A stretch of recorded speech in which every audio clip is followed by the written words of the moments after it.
Alrighty, let's get the stream rolling.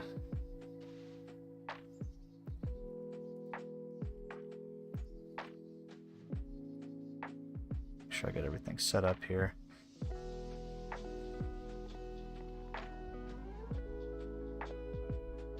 Oh boy.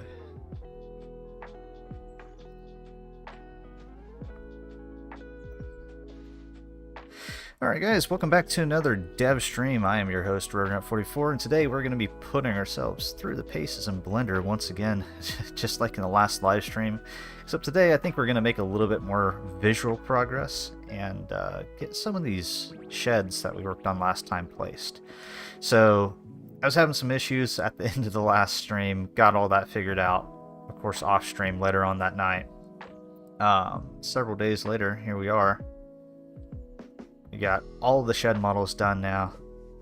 They have been sent off to 270 Ink, and he has painted them all. And we've gone through several different corrections on them. And today, I think I'm going to work on getting these exported, getting them placed, and then if we have some more time, maybe starting on one of the other buildings. So,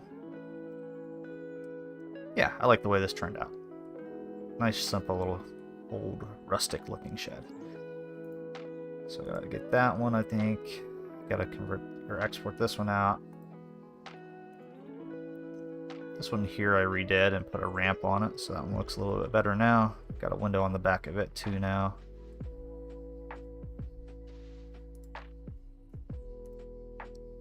And I gotta figure out where I left off last night. So I started converting these out or exporting these to GLTF last night to get them in the sim, and then ran into hardware issues.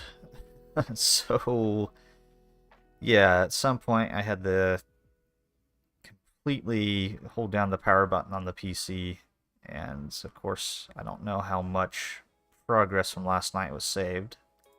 So I'm trying to figure that out now. So that is good, and the shed is merged. Do I have an export for that?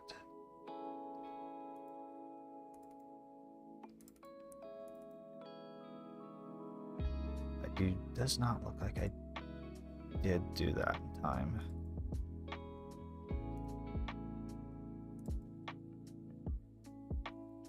In case you're wondering, I'm working off screen, so you guys can't see anything. Gotta have 3 monitors here, plenty of real estate to run everything. Well, I say plenty of real estate, it's really not plenty. I could use about 3 more monitors.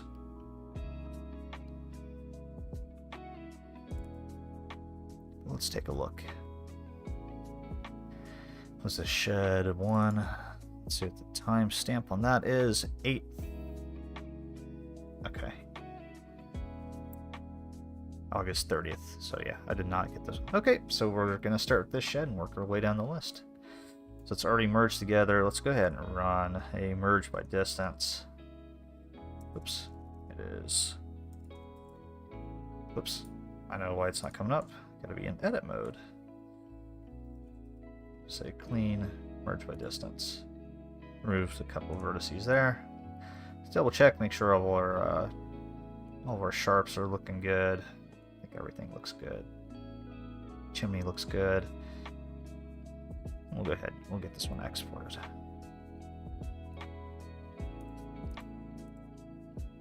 For the time being, I'm not going to be doing any level of detail for these models just yet, because I want to make sure that they're looking good in the sim, and I'm not going to have to go back and make any changes.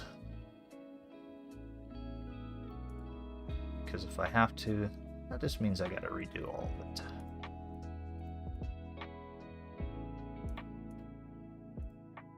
Looks good.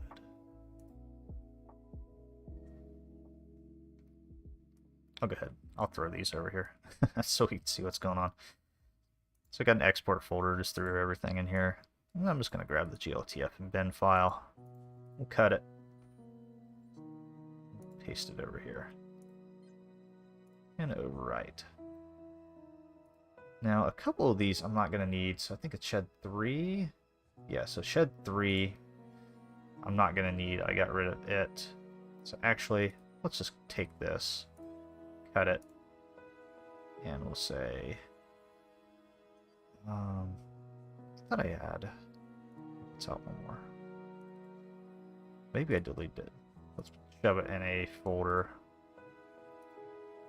for backups, just in case we need to go back and use it again. I don't think we're going to need it though, because it got merged into another one of these shed models. Okay, package sources. If I could click on the right folder.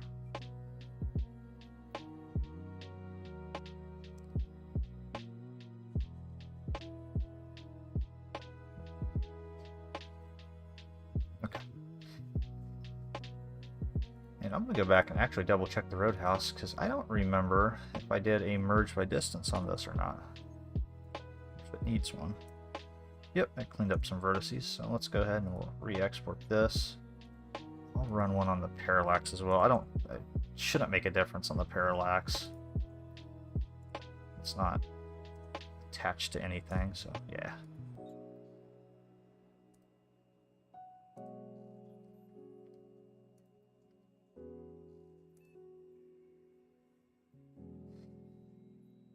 And let's see.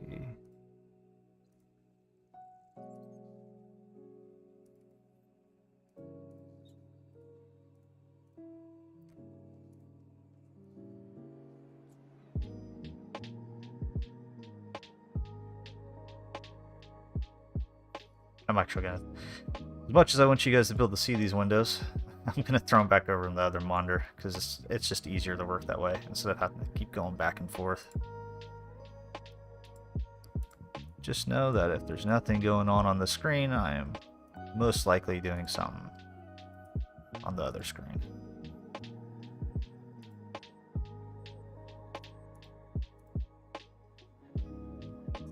Okay, next up, shed 2.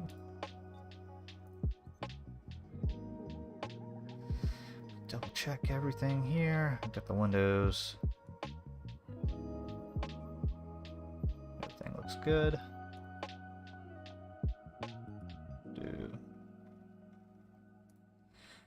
Select all, Control J, and then clear out these values because we don't need those. Make sure there's no custom properties anywhere.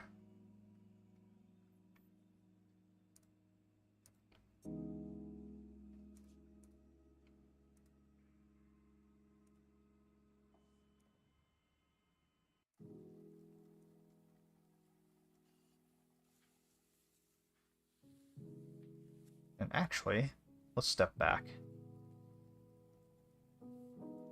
So I just realized something. So let's find these windows here, and we're going to name that.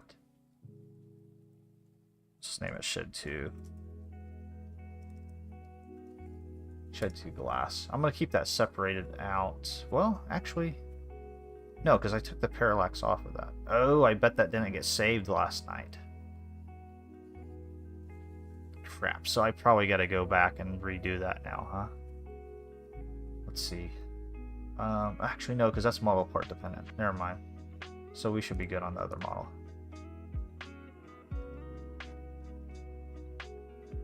Yeah. Okay, yeah, that's good. So it's just model parts. So actually, I did not need to do that. I could have just kept that how it was.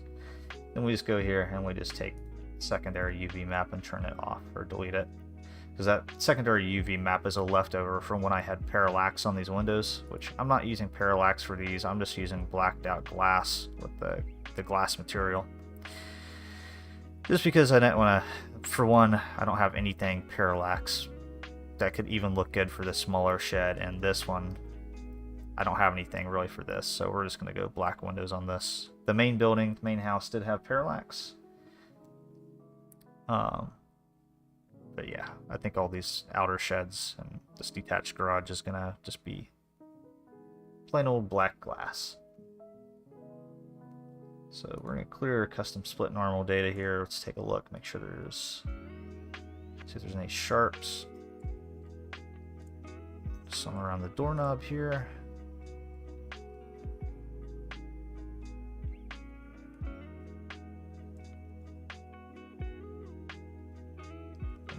let's go ahead and select everything. Let's clear these. So clear sharp.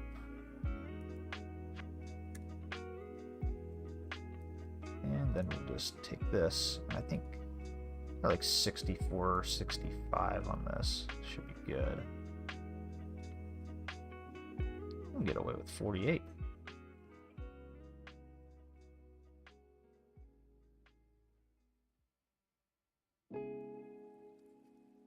Let's go ahead and let's just do 50.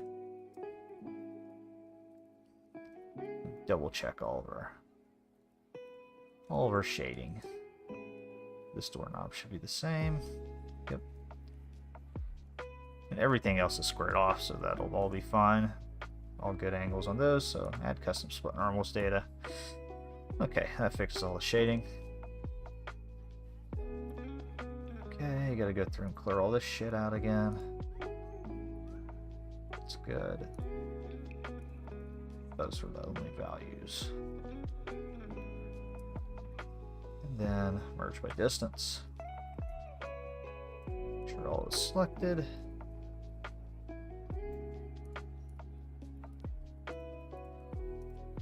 And then we can export.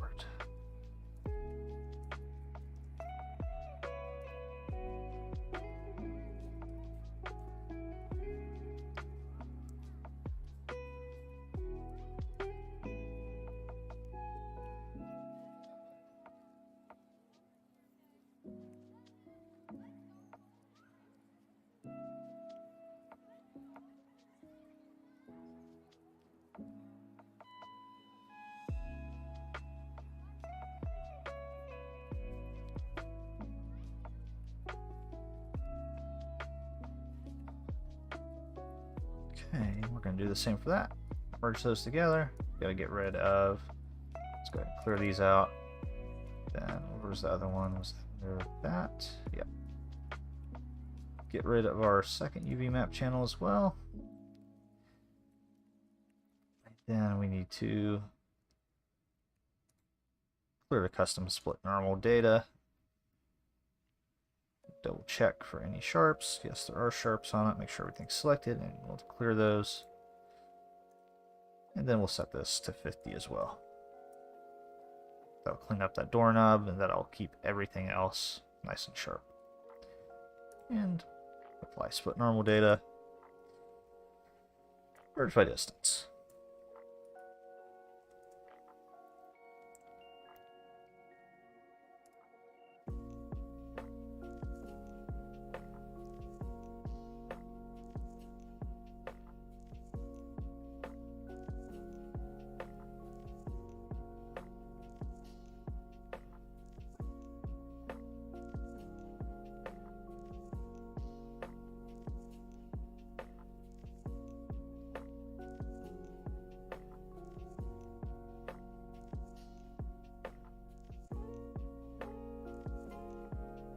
I'm going to double check just to make sure. Yeah, I cleared the UVs on that, and the house will automatically have.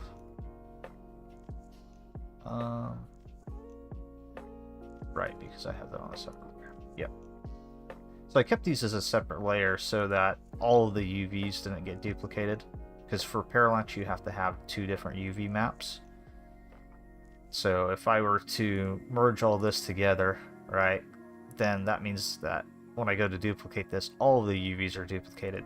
But if I leave the parallax out separate and then parented to the main house here, that means I can just alter those UVs or duplicate those UVs. So keeps the file size a little bit small. I don't know what the trade-off is versus amount of UVs versus, you know, having another model part treated as a draw call, but I don't know. I feel like that may be the smarter way to do it. Alright, I think that's all we need to do in Blender right now. I got everything exported.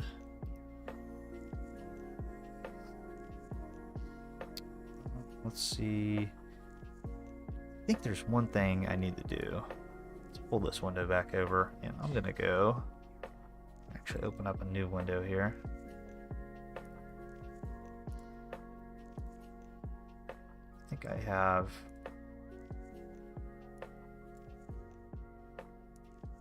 I think I need to update the code for the water puddles. So might as well do that before we rebuild the package and open the sem up. Let's take a look here. Puddle 1. I think that was puddles I need to do this for. Let's look at the XML.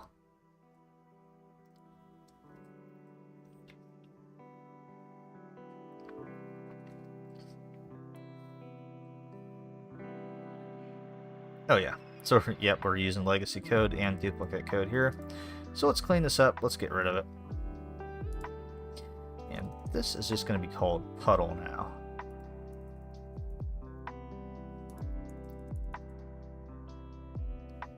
Actually, I didn't even need to do that. So we can do this component to this component. Delete all that. I do not need that anymore. And actually, I gotta change that entire template up. So let's go ahead and get my object libraries pulled up, since I know that code's the new code.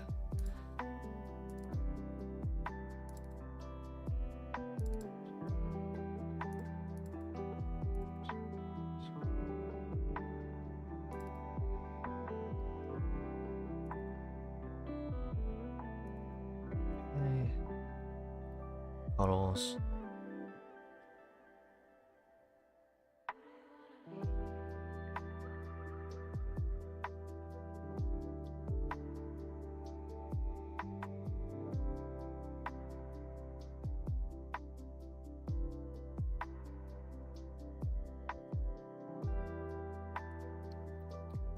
Okay.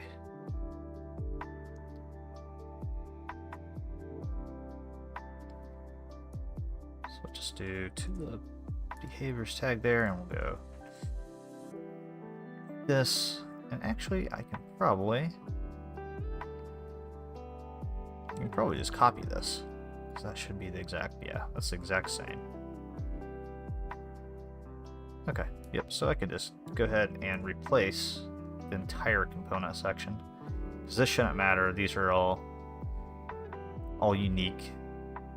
Name the node puddle, and we'll just go into the GLTF and edit it manually, change it to puddle. That way we only have to reference this code once, not 3 times for each level of detail. Make things a little bit simple.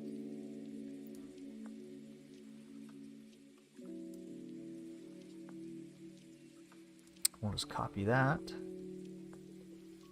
Then I don't need that anymore. Let's get rid of that window. Let's pull this one up, and let's go ahead and throw this over there, because I'm going to open up all of these. Got 4 of them to do, or 3 more.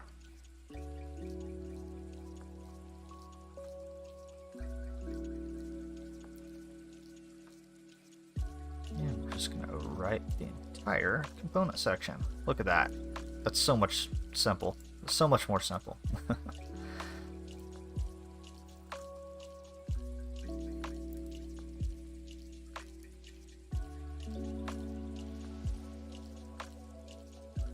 So what this is doing is, opposed to using the old code structure, it's kind of a hybrid in a way, because it's still using the oh shoot, what's this code called? I think it's a reverse polish notation, RPN. I think that's how this is, what this is. Like 85% sure on that. My mind's drawing a blank, but yeah. So technically, where it said like the whole like 0 and 1 statement, I don't need that anymore because of this template. So the template structure's changed. It's referencing a default Azovo template for the visibility. So it just makes things so much more simple. I don't have to write in basically all the visibility code. I just have to write in basically the values I want. And then that template does the rest. Okay, those are all saved. Exit out of that. And now we got, what, 9 GLTFs to do here. Let's just get them all opened up.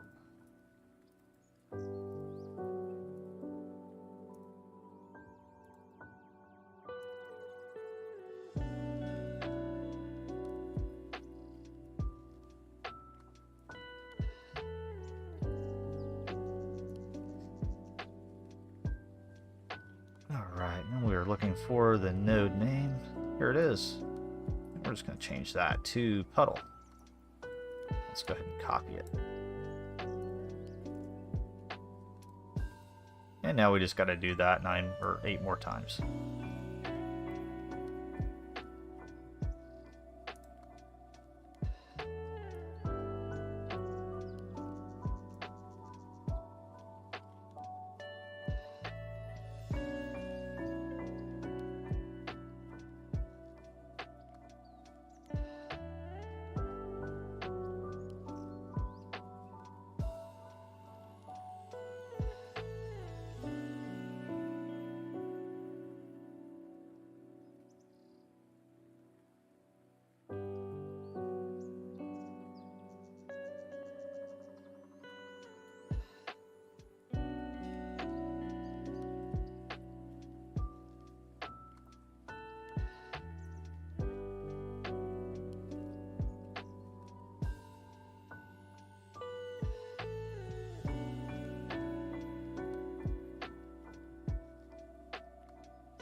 Alright, and I hope you guys were counting, because I wasn't.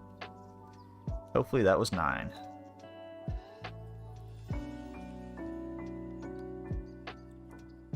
Just take a quick little glance over the files here and make sure all the timestamps add up.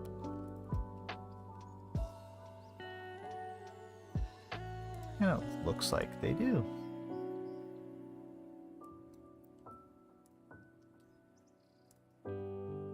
Alright, so let's think here for a second. I think I have, let me make sure, before we build this and go to all the trouble of firing up the sim and placing everything, let's make sure that my textures for the roadhouse are the latest.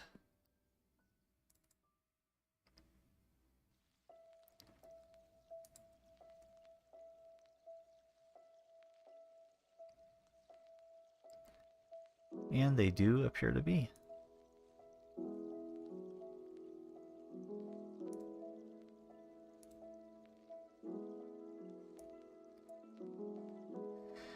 So now we'll just throw that XML over that thing, sit back, and let the sim do its thing here for a minute. While it's doing that, I'm going to open this root beer up before it gets warm.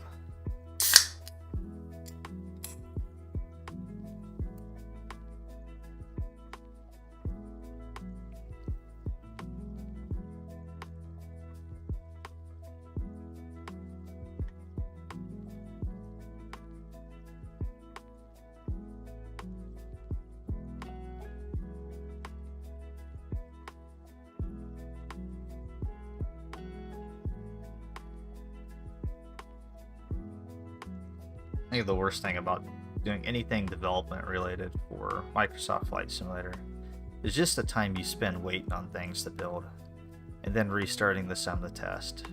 It seems like it's about 30 minutes, an hour of working on something, and then you spend the next 3 hours rebuilding the package, tweaking something, rebuilding the package, going into the sim, testing it. And here we are at the first build of the day, so the journey begins. And while this is building, I'm just kind of looking out for errors. All this yellow stuff is fine. That's just saying it can't find the texture for the sim objects, which isn't an issue because we're using fallback CFGs, so we don't have to include duplicate textures. So those will be found. The package compiler just doesn't know that yet. Spot 2 has non-uniform scale with children.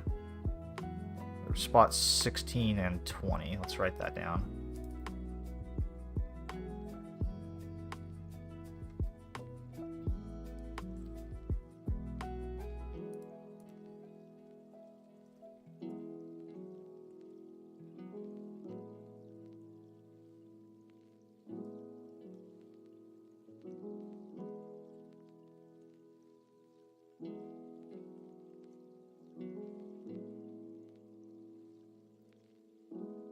Once this finishes, since I was writing that, I don't think any more errors popped up, but I'll go back and check. Those are all good. Those are just warnings. It's all the vegetation, since it was compiled with Model Converter X. This doesn't write the right header.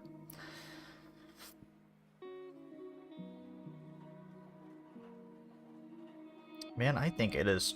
I should have just deleted the package and did a complete build, because it looks like it's doing a complete build in either way.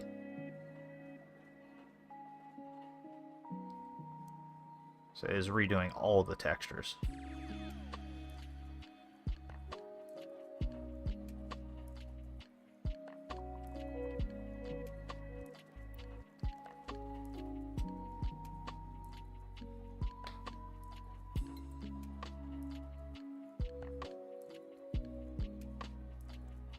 Alright, should be done any second now. There we go. 0 failed, so that's good. Let's take a quick little look up through here. Just look at any of the warnings that popped up. Make sure there's nothing mixed in that we need to look at. So all these are good. Normal map, blah, blah, blah. Don't need to pay any attention to that. Spot 016, 020, those are the ones. So let's see. Has non-uniform scale with children. So I'm guessing scale just didn't get applied to something, maybe? Actually, so these are, I know, parented to whatever model. I don't know what this is, what these spotlights are a part of, or what model they're a part of. That'll be pretty easy to figure out. And actually, I could look now. Let's just take a look.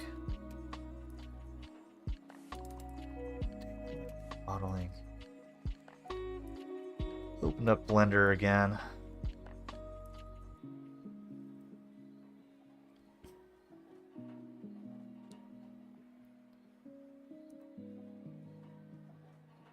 And so there's only a few buildings. Let's actually look. Okay, we're in export already. Yeah, so there's only so many buildings that actually have lights attached to them. One of them is obviously the hangar.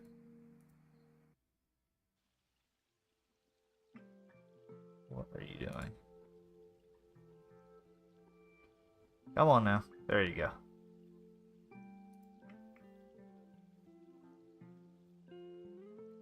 So it's the hangar interior.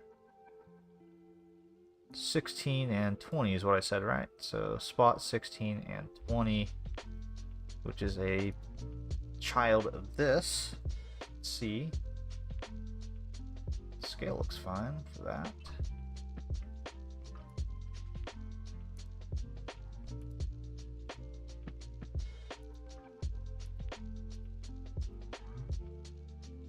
Interesting. I guess I've never noticed that these have a scale to them. Let's hide those so I can see what's going on here. And I guess we'll just try to apply scale and see what happens. I don't know if that'll screw up something. What's weird is it only came up and said 16 and 20, yet if you look at the scale for them, they're all not set to 1.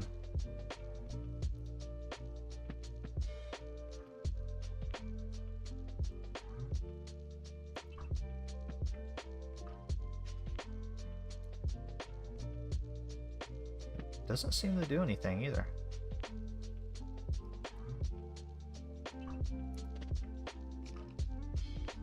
Objects have no data to transform. Yeah.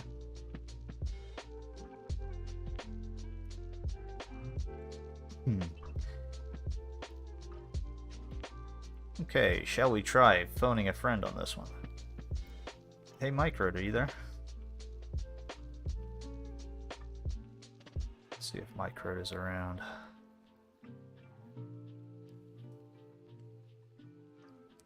Does not appear to be. I am sorry. I was muted and I was away from the keyboard. What's up? Hey, question for you. I'm getting a warning I've never gotten a package builder for the spotlights. And it just comes up and says, has non-uniform scale with children. Its children may behave rendering correctly. Make sure there's nothing under the spotlight in the outliner of the Blender, and then their scale. I mean, they're they're children of the hangar, so they're parented. And what's funny is, so I can look in here. Are they moving or are they static? No, I just parented them. So I know for the collision and then the occluders, I guess you have to parent those, or else it runs into performance issues. So I just did the same thing with the lights, just kind of out of, whatever. I don't know if it makes a difference or not. What's funny is I got 5 spotlights, right? But only 2 of them are throwing that error, and they all kind of, obviously the scales are different for all of them, and you can't apply scale for them. So what I'm thinking is maybe it's not necessarily the light that has the scale issue, but it's the object that it's parented to that has just scale not applied to 0, 0, 0. And that's what I thought, but it's 1 across the board. And I do remember applying scale to it. I can reapply it, just whatever. Yeah. But that error shouldn't prevent the light from working. It's just no, it's just a warning. I just don't know why it's like that. Yeah.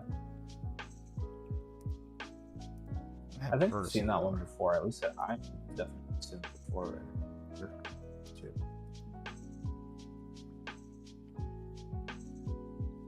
Worst case, if the lights are static, $2, just pull them out. I don't think they'd cause a performance issue if they're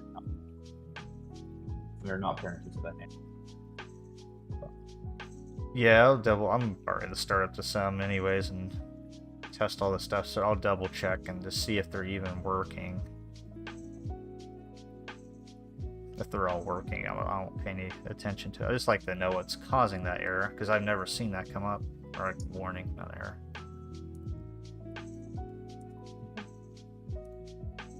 Figure it out.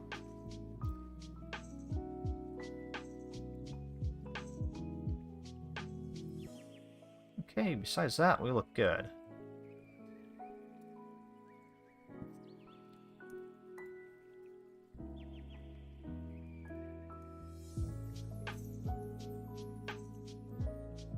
Let's go ahead and get this copied on in so we can load into the sim.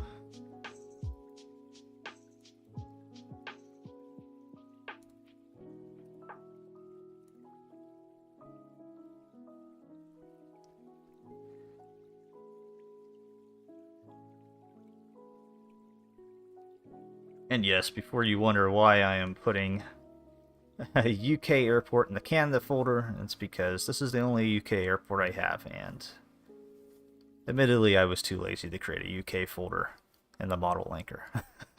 One of these days I will do it, just not today.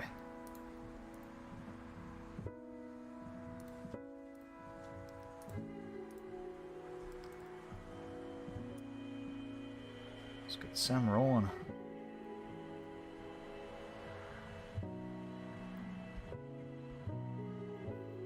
Hopefully I didn't screw up any of the orientations, and hopefully everything just kind of works and I only have to move things around a little bit.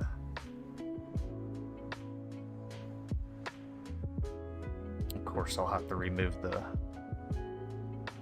older sheds, but since I already removed those from the package, I shouldn't have to, they should be invisible, and I'll just have to remove their entries most likely.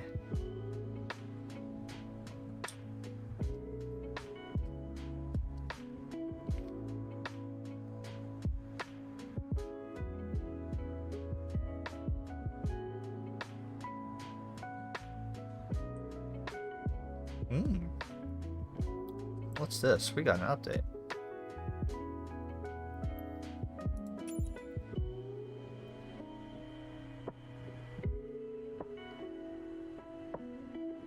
I think these are old release notes.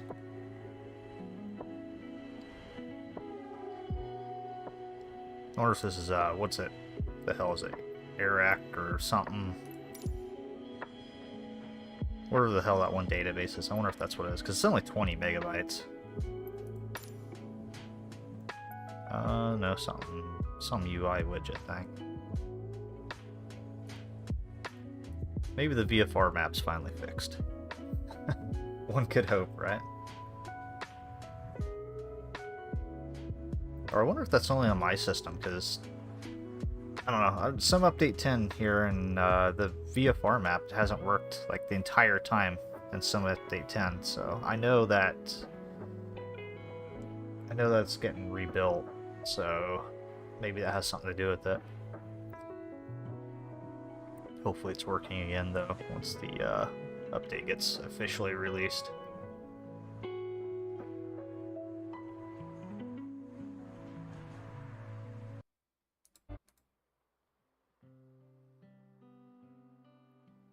Oh, this is loading. I'll check the forums and just see if there's any notes, I guess. It's kind of odd that it was such a small update.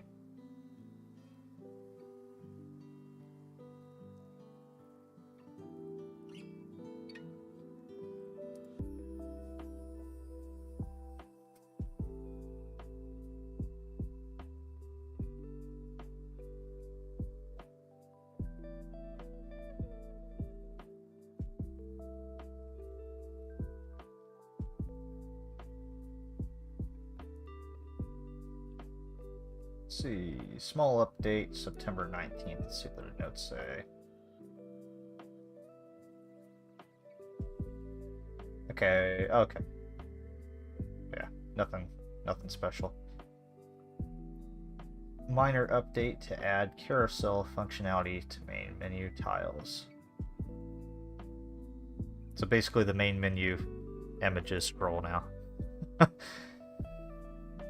That is it. That is the only update. Yeah, I got my hopes up.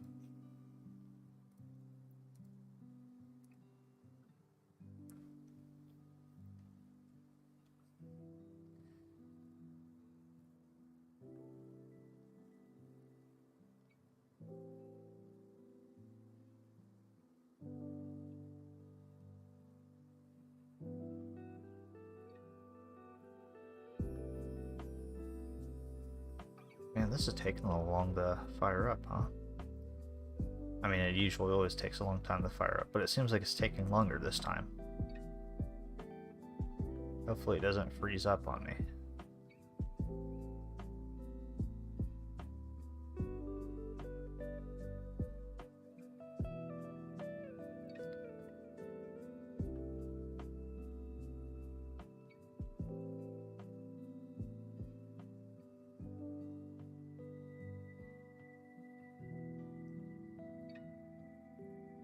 Alright, well, while that's loading, I'm going to try the... I think I closed out of Blender. Yes, I did. Let's go next out of that. I don't need that right now.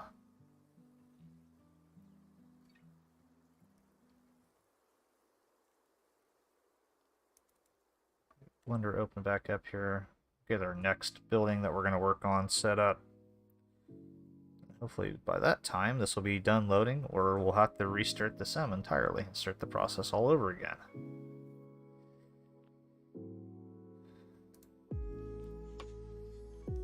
Let's close all that. I don't need that.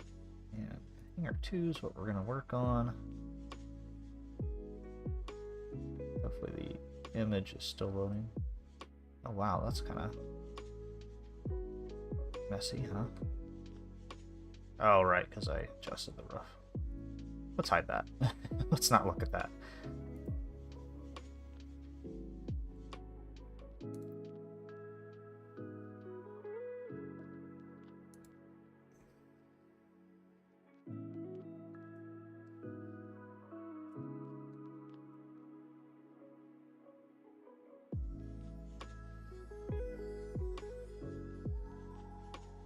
I should have probably.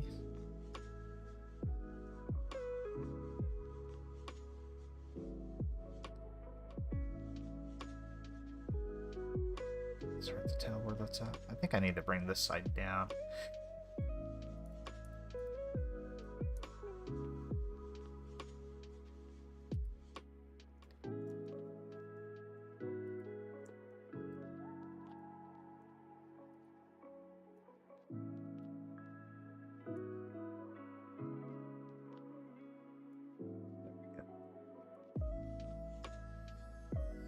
Yeah, that hasn't moved. I'm wonder if I don't see any notes about. Oh, there it goes. Never mind. I was just about to say I didn't see any notes about it being the servers or anything being down. That sure did take quite a while. What are they doing?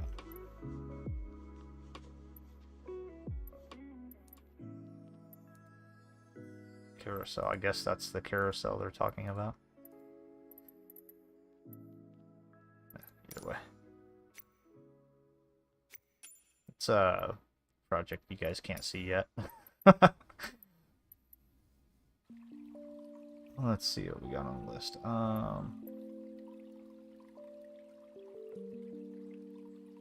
Let's just spawn in something real quick. I don't need to be fancy. Let's do the drifter. I'm still in the demo. Eventually I will buy this, because it is actually a really good aircraft. He's got a float version, and I know if I get that, I'm going to want to fly the float version, and with water physics the way they currently are, I know I'll just be disappointed. So I've been kind of holding off on getting that one, but eventually I will pick this one up because the demo is really good. And let's go ahead and get on over to Europe. United Kingdom.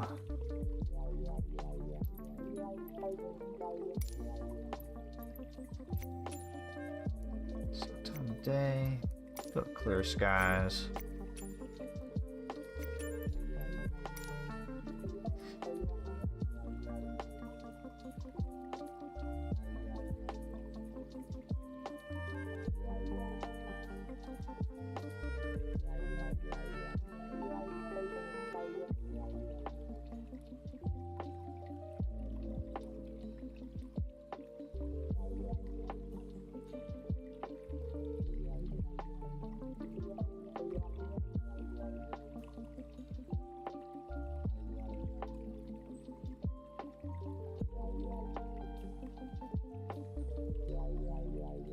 Hey, you know, I just realized I don't have my joystick plugged in. Probably should do that.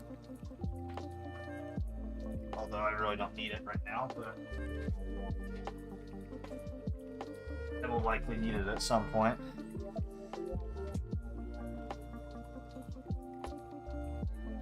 Yeah.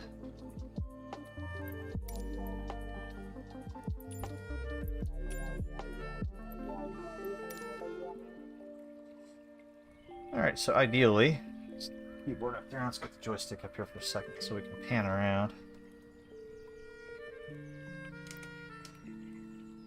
Look behind me. There should be some buildings missing.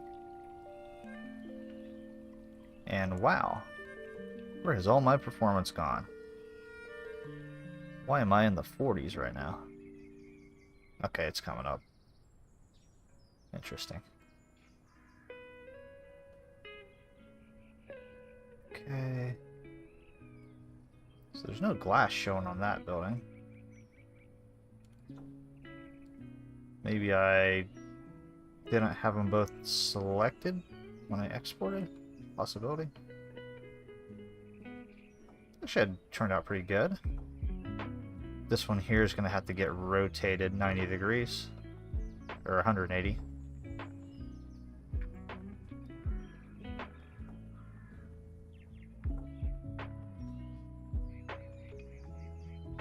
I have no freaking clue what's going on with this one.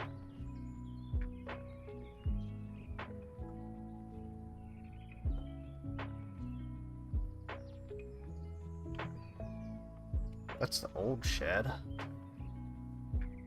Why is it not showing the new model? Okay, so we got a couple of things to work through here.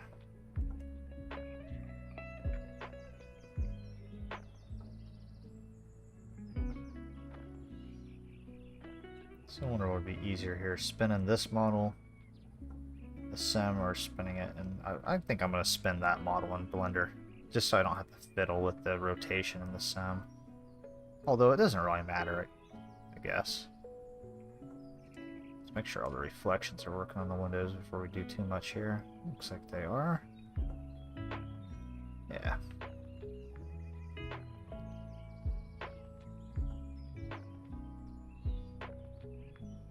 Interesting though, there's some like weird warping or something going on, but...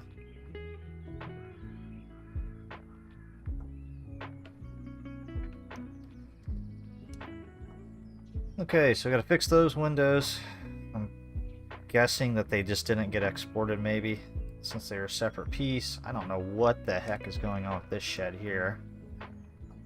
Let's go ahead and enter into developer mode, though, and let's take a look. Load up the project.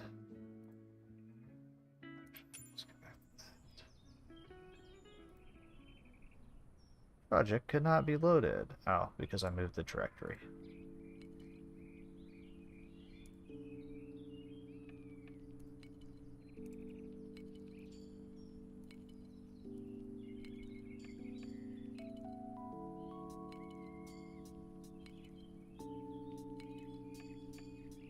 That load up.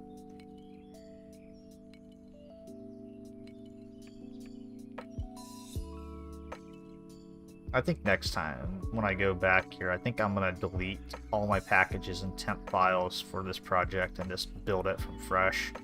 That may be what's going on with that other shed. It may be pulling an old model from the temp files. It just didn't override it for some reason. It's the only thing I can think of, at least. Doesn't happen often, but I have had stuff like that happen before.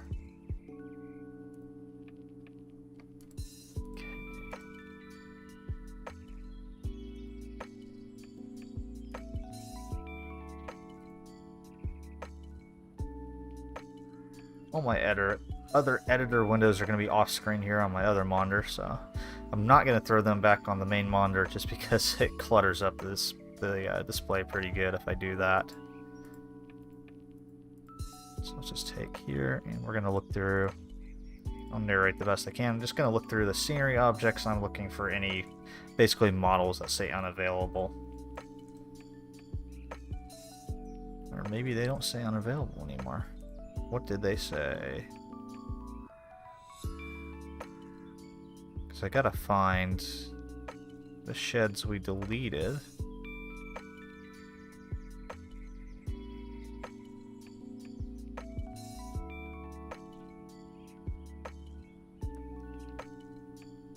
I swear they used to say unavailable. Maybe they don't anymore? There's a lot of freaking objects to go through, too. Okay, what was it? Was it Shed 3, I think? So there's nothing for Shed 3 listed. Tells me it's been renamed.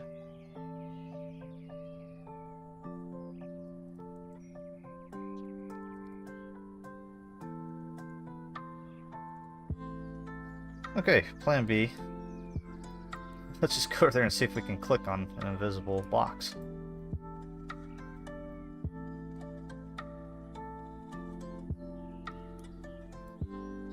So there should be one, like...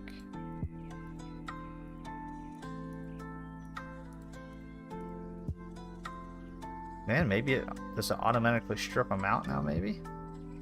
I guess that's a possibility. Because there definitely should be, like, I should be able to click on one right here. Oh.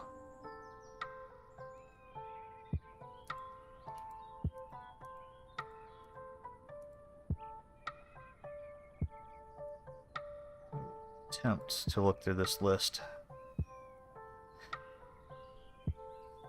See if I can spot something. But yeah, it's quite possible maybe they just get stripped out automatically now. Used to, you'd have to go...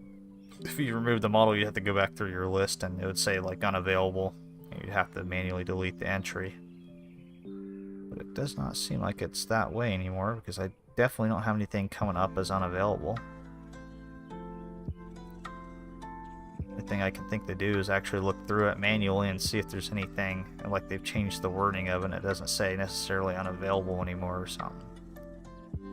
But I'm not seeing anything. Ah, here we go. Unknown. Unknown, not unavailable.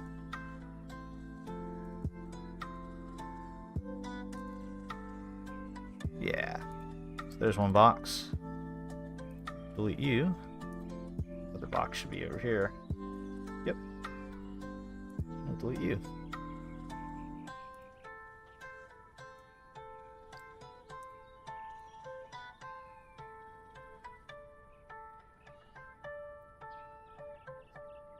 Yeah, and I don't, like I said, I don't know what's going on with the shed.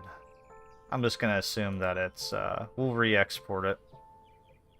Just to make sure I exported it right, which I'm like not, I'm like 99.5% sure I did. I'm guessing this is just a cache issue. Because it's like, this is clearly the old model. It doesn't have the ramp. The roof pitch is a lot steeper. And it's, the new one's taller as well. Probably double, maybe almost 3 times this height. Okay, make sure there's nothing else we're missing. So windows. Check the glass on this one. I don't know that that's...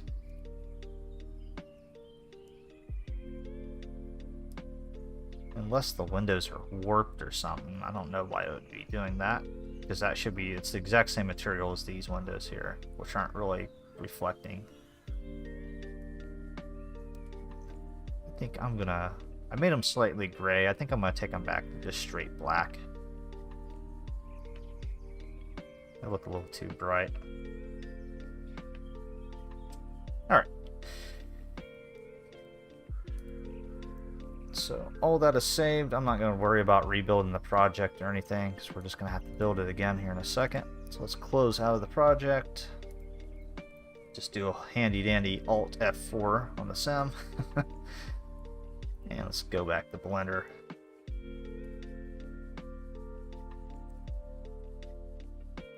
Let's say, what was that? Was that shed 2? Yeah, that's that shed, but let's look at the windows while we're here.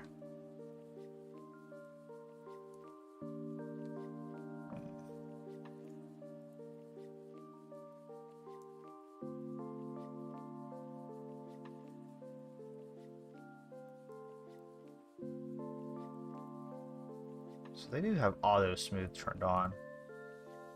I'm going to turn that off, and let's set them to shade flat.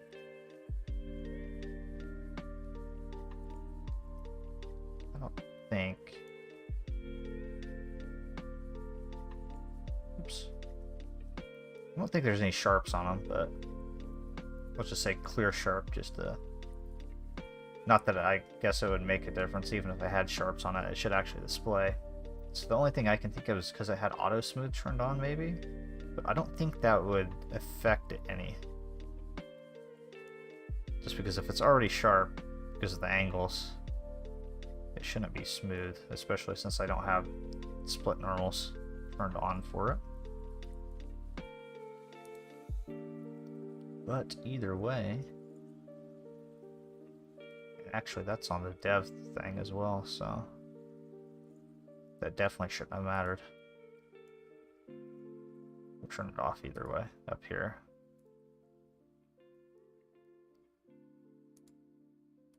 We'll check it down below as well.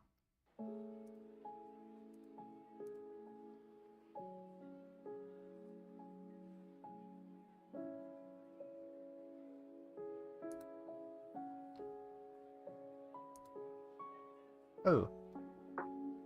Yeah, that is... What is going on there?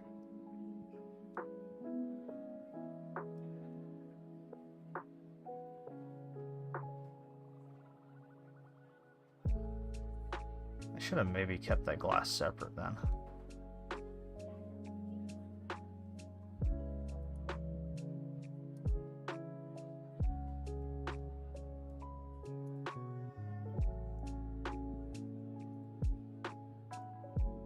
That is interesting.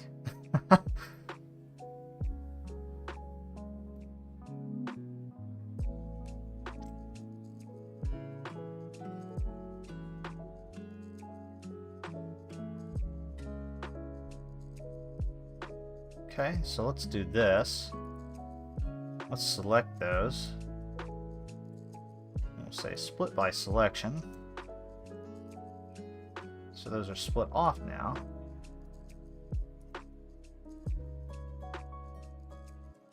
rename that.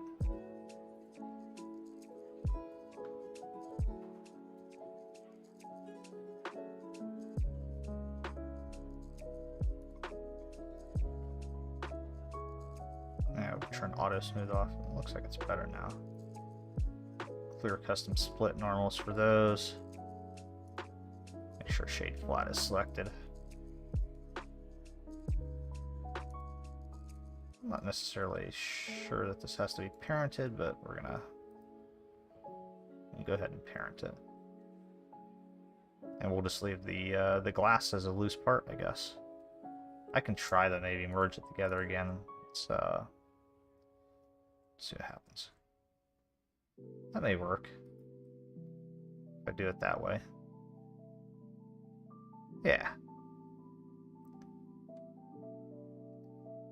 Then I think everything. Let's check the way to tell would be to check the doorknob. Yeah, everything's still smooth over. So that should work now.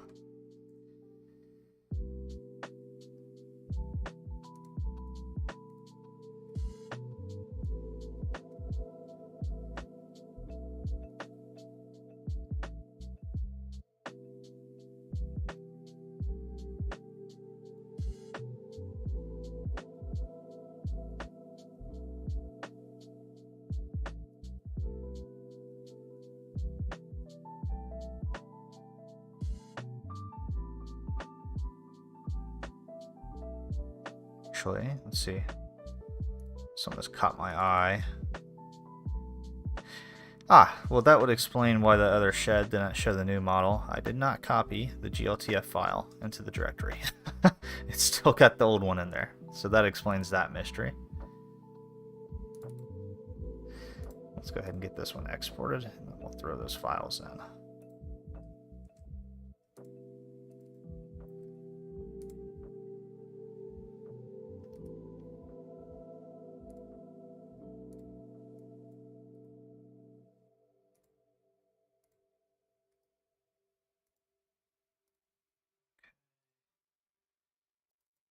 Shed 4.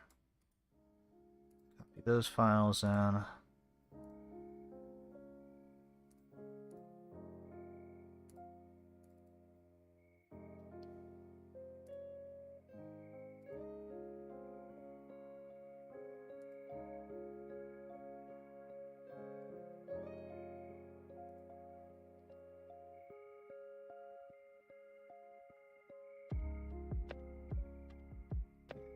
I guess I had those custom values on for these as well, so let's clear those off. And then I noticed that, so this has, let's clear custom split normals for those as well. Turn off auto smooth.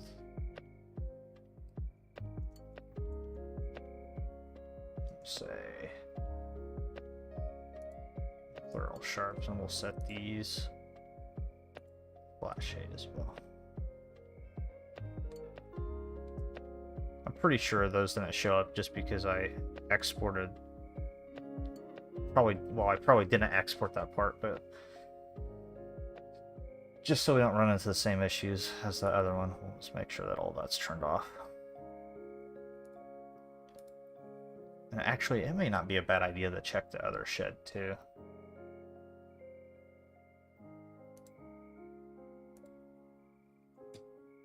Okay, now we know that everything's selected.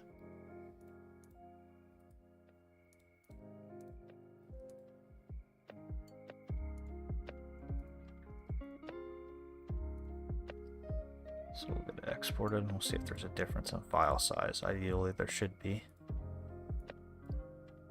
Oh yeah, yeah, definitely a difference in file size, so that definitely tells me that that part was left out.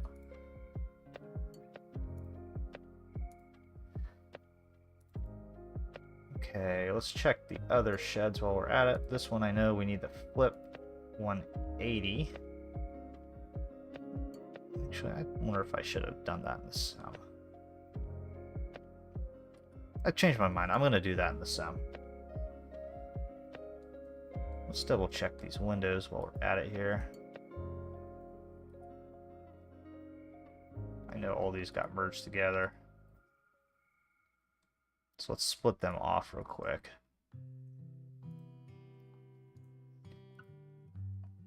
Just for the windows. Take auto smooth off. Clear the custom split normals data for them.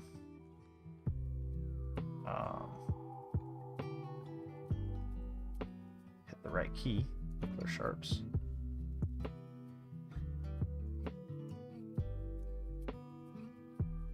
Shape flat. Ah, crud, I forgot to change the material. Fully black. Let's do that.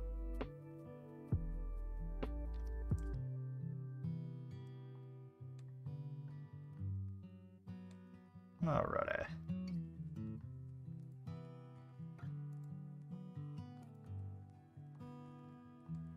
Pay real close attention to the windows when I do this. Merge it back together. I didn't see any changes, so I think we're good.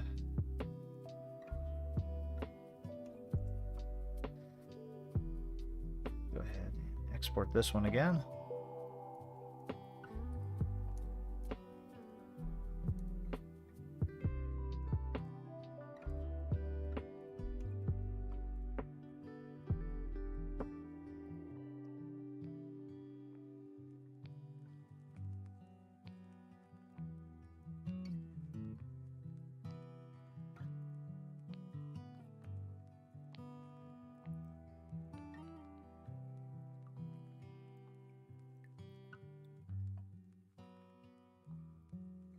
Since I altered the material, I'm going to go ahead and re-export this one as well. So the glass material is the exact same.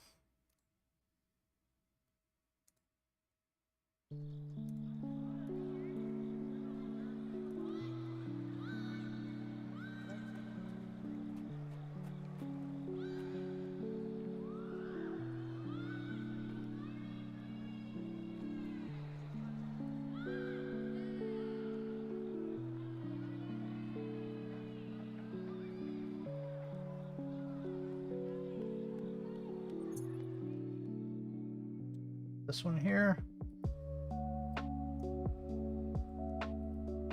This glass all looks fine, so this is really just precautionary. But we'll just make sure.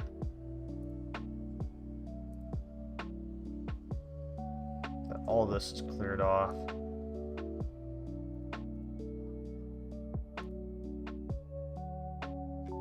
Then in doing so,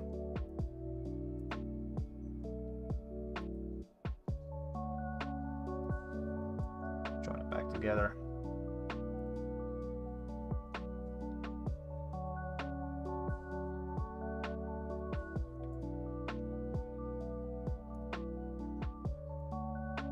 Clean up, and then we'll export it again.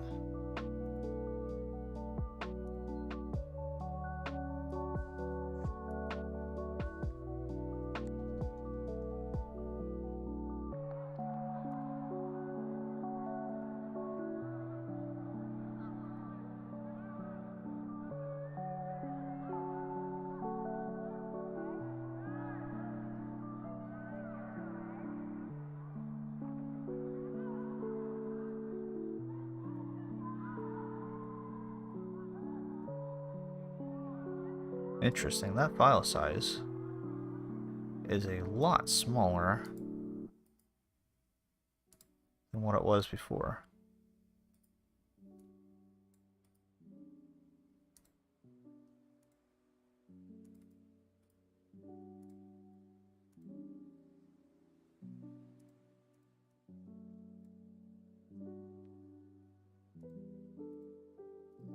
Ah. Because it was put into the wrong folder. That would make sense. Looking at the wrong file. Alright. Not that solved. Hopefully that solves all the issues we just saw in the sim. Let's go ahead and throw the XML back over there, and let's let the sim rebuild a package, and we'll see what it does.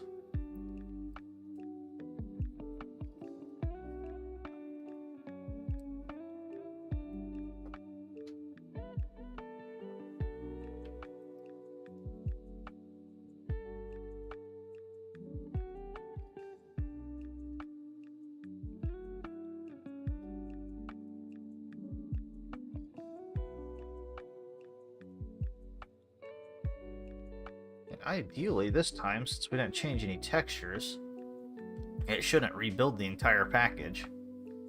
So this should go a lot quicker this time.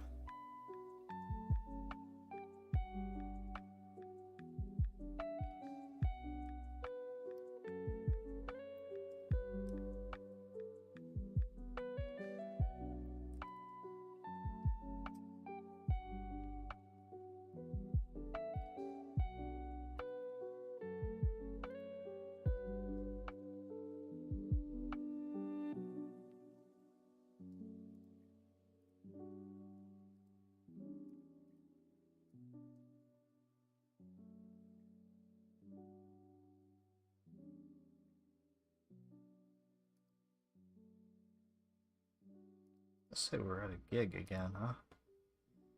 Dang, right at a gig.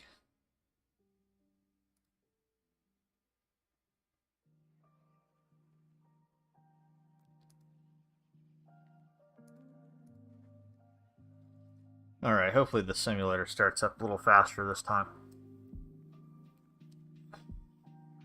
Find out.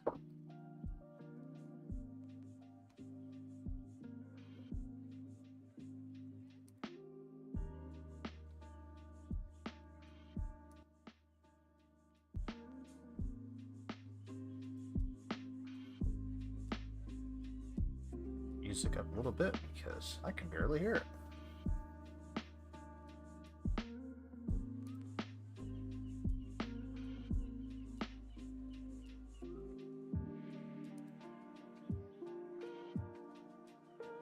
This would also help if I turn my volume up.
A little Wilga teaser. Yeah, by all means, go for it. Didn't know if you guys were ready for that yet or not. Yeah. I mean, worth noting for the 4 people watching that sounds on the Wilga are still being worked on. We do have the sounds, so we actually got them at the beginning of September. On the 5th is when we had our first sound recording with the Wilga in the UK. But the ones that you're going to hear is currently a placeholder from the T6 Texan from Renum. Yep. I think you guys are still in the beta using the P51, right? But yeah, I swapped it for T6 because I'm a radial nut. And yeah. Actually, Brandon had actually put in the T6 as well, just because it was radial. So maybe in your guys' build, because it wasn't in the last beta because I swapped it. But oh really? Okay. Yeah. Yeah, I haven't really had a chance to fly it, so I thought, hell, maybe I'll fly a pattern real quick before I place these buildings. Yeah. Also, sorry to scare anybody that was just idly listening to the music in the background. I was too. So it's probably a bit odd to suddenly hear voices coming from the computer.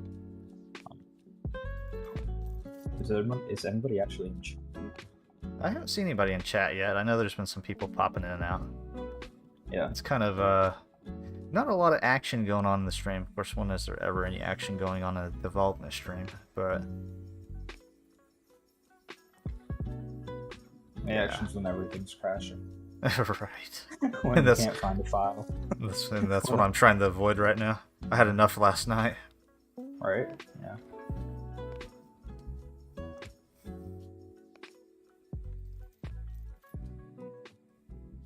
Yeah, the sim's taking like a godly amount of time to load today for some reason. It gets to that like 80% mark and then it just kind of hangs. That's right, I was going to check the forum actually and see if they mentioned anything about that. I don't think so. The forums right now are all talking about some update 10's delay. Most likely, yeah. Yeah, I was reading a thread about that earlier. Yeah. So, I mean, tomorrow there's an NVIDIA showcase event. They're going to be announcing the 40 series cards. There's most likely going to be a driver that'll be released in tandem with that event or before. So, Can only hope, right? I'm so ready to be out of the Some Update 10 beta. yes, Not because I'm not because I'm not enjoying it, but because I can literally only fly with other people that have the beta, which is nobody else I know. All right. Yeah. That's the annoying part about it, that it's isolated like that. If it wasn't isolated, it wouldn't be a big deal. But I don't want to roll back to and have to re-download all the crap. I might as well just wait for the update to drop and upgrade everything again.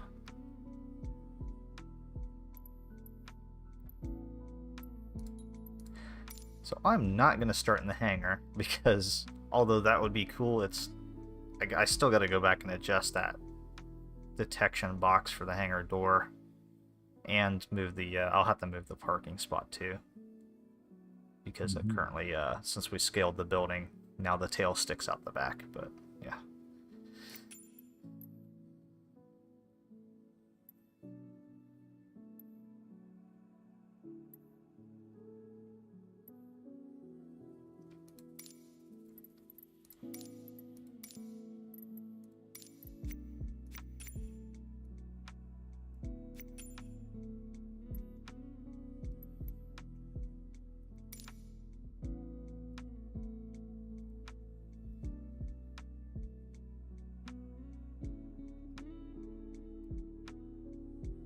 You know, I hope my rudder pedals are plugged in. I can't remember if I plugged those in or not last night. I guess we'll find out.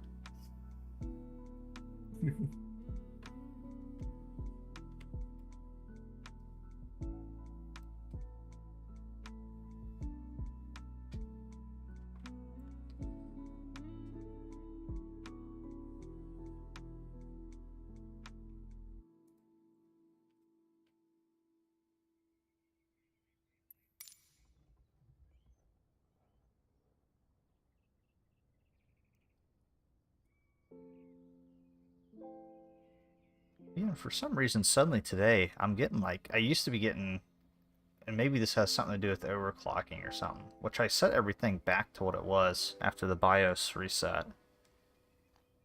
I think. Surprisingly, all the settings are pretty automated. I couldn't figure out how to go in and like manually tune my RAM speed or anything. The option was there, but it was grayed out.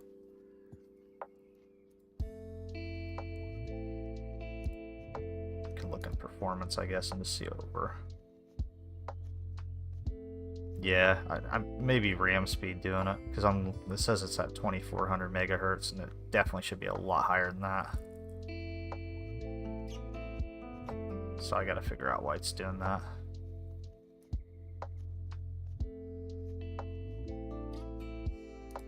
CPU's still overclocking though, so we're good there.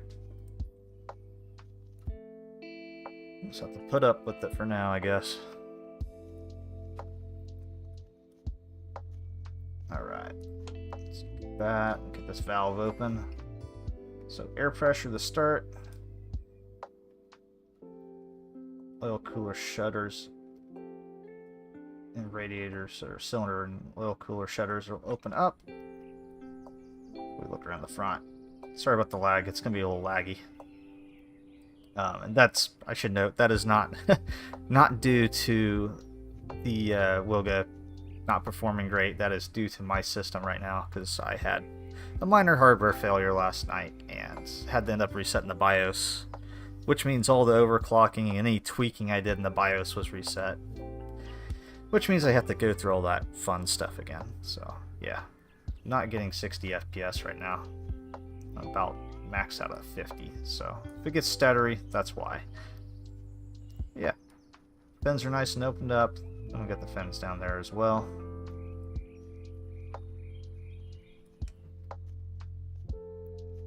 Take the gust lock off, get the starter cover up, and we'll go ahead and get the mags turned over. Throttle forward a little bit, prop forward, mixture goes in. Up here on the top, turn the battery on, leave all those off for now. Fuel pump comes on, shower spark comes on for the starter. Then, man, I can't see that.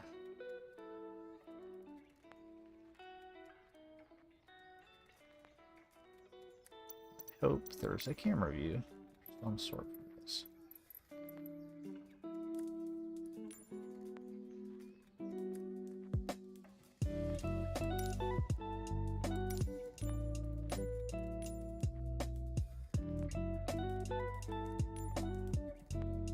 Micro, did you guys put in a camera for the fuel primer and stuff on the floor?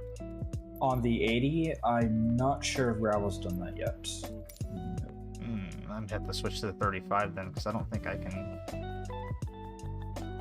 You can hold shift and then use your arrow keys from it. Shift and then the right arrow. I don't think that's working as intended.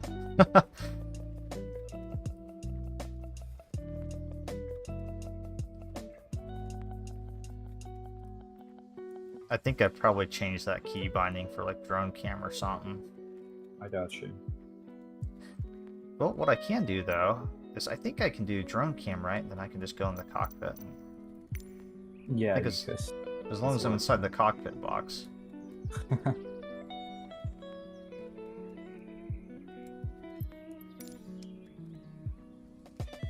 Actually, let me add that to the bug tracker. Yes, that'd definitely be helpful. Because it's, yeah, it's in a pretty hard to reach spot now.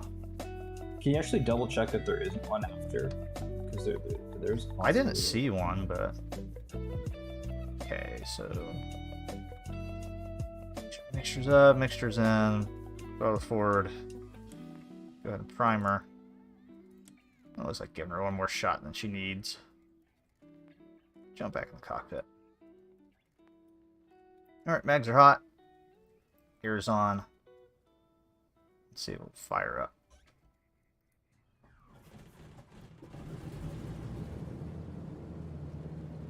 There we go. And actually, I forgot to turn on the advanced switch up there, so let's turn that on. Let's get all of our switches turned on. Oil pressure. Temps. I don't need that. Then I don't think there's anything else. We'll turn nav lights on. So collision should be on. Yeah, I don't need to turn anything else on there. Then our landing lights down here.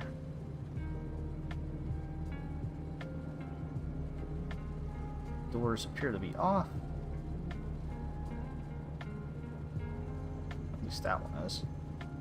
We'll take both doors off. Why not? Stow our seats. Yeah, man, I gotta go into the BIOS again and get that figured out.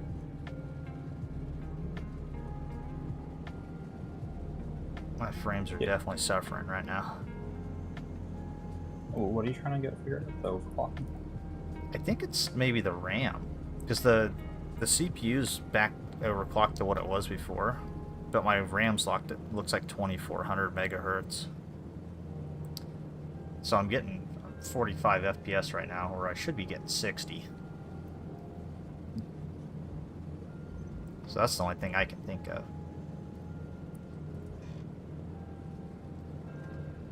Right. Let's take a little spin around here.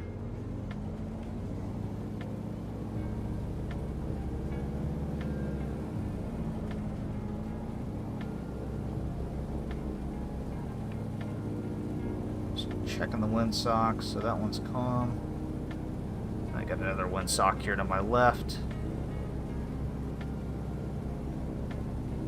which we're on clear skies, I believe, so ideally they should both be calm, and they are. Is that the repaint of David Bell's house? Yeah. Yep, it's all repainted. Looks like there may be some shading issue or something going on, but I'll look at that when I get up closer.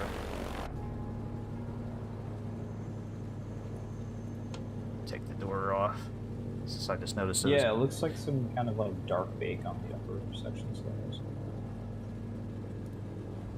Yeah, right. It's like only we're, and that may be normals too, because we were messing with those normals last night. Yeah. I'll figure it out. I'm going to take a quick little spin in this thing first.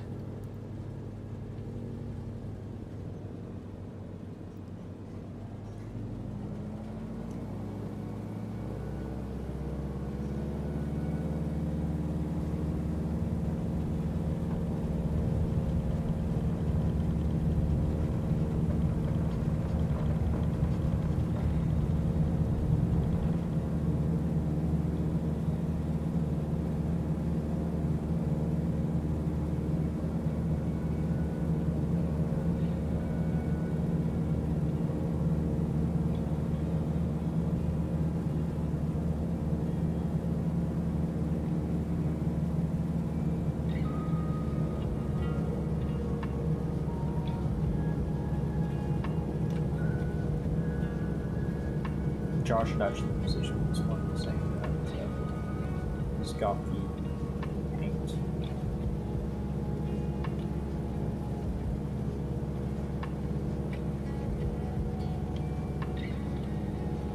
It's a new paint. Yeah, new paint for the Wilga 80 he's got, so. I didn't even know he was working on it yet. I figured he was kind of holding off until all the feedback came in.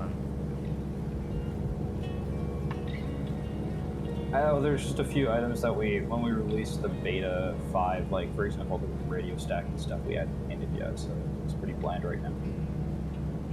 I don't know if he's done that just yet. I know he did some exterior work already. So. Oh man, those solar panels are great.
Oh, coming in fast.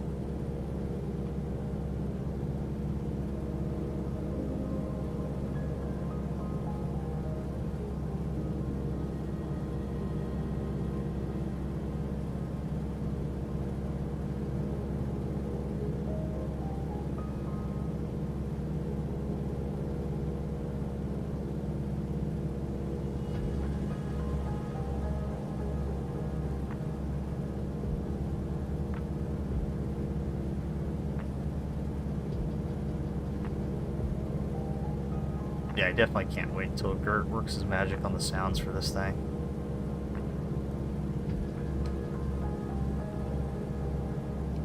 Just based on the samples that he's shown so far, I was blown away as soon as I heard them. I couldn't imagine how much work it took to ramp and everything between the stab, 2 field recorders. I'm actually glad he didn't get the F8 suit and he went for the 2 F6s because that gave so much more flexibility overall to audio from interior and exterior simultaneously, which is great. And it's a lot of fun to compare, like, for example, what the flap lever sounds like in the interior versus a mic that picked up the exact same things in the exterior. I don't know how many aircraft really have those 2 sound sets. So the fact that we have sources for both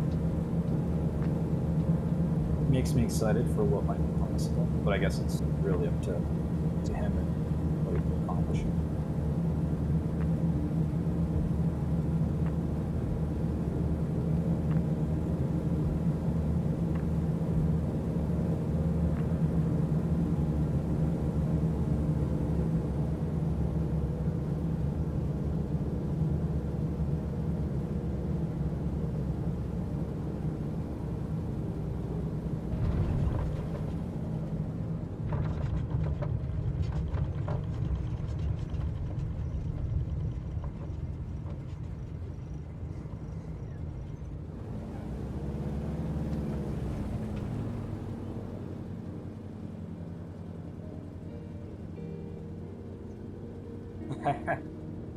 That's a nice spinner.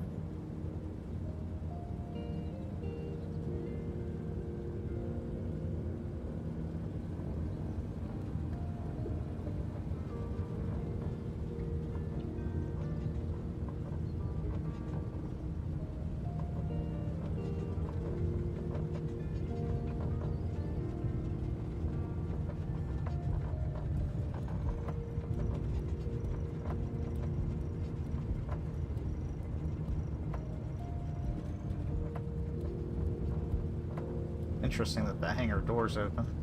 It should be closed.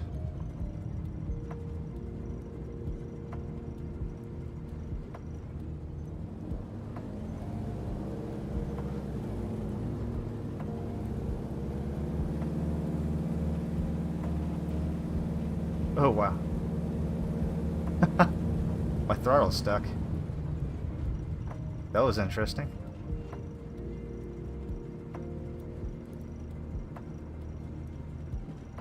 That was a botched parking attempt. Oh, is it physically stuck, or do you think your USB cord had a bit of a hiccup? I don't know. It was definitely unresponsive for a second.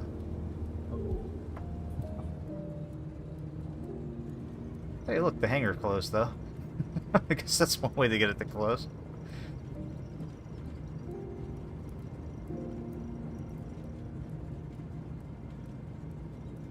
And actually, I just noticed I went right through that camper, too. That thing should have a hitbox on it.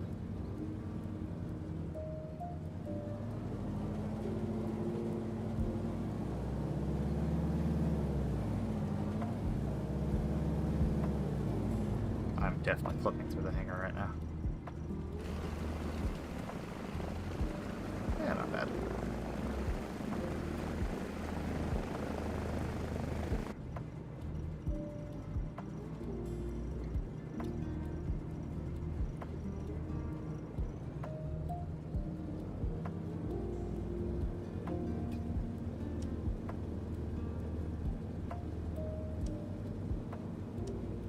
I always forget to turn that frickin' starter and fuel pump off.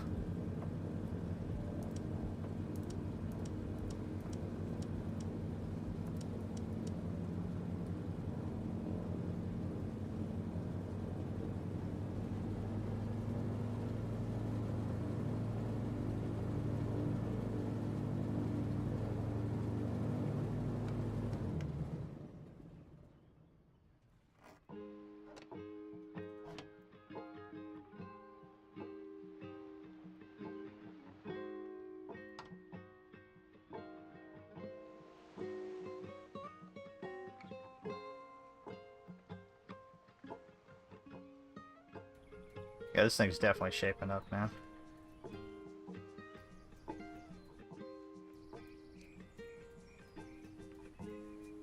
I'm liking where it's going so far. Weirdly enough, one of the most annoying things that I think I modeled this last week that I really enjoyed are those two lights for the skis and the water rudder.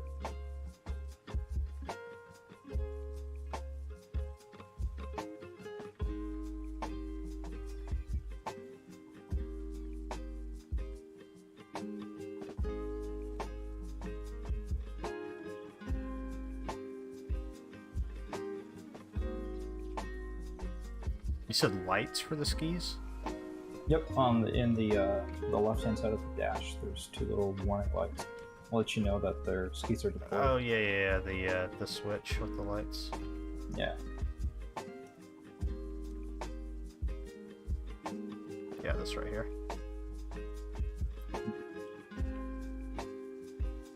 And then what, the water, are you talking about the lever or? Oh wait, no, you said that functions as water rudder toggle too. Yeah, where the hearing myself echo every time.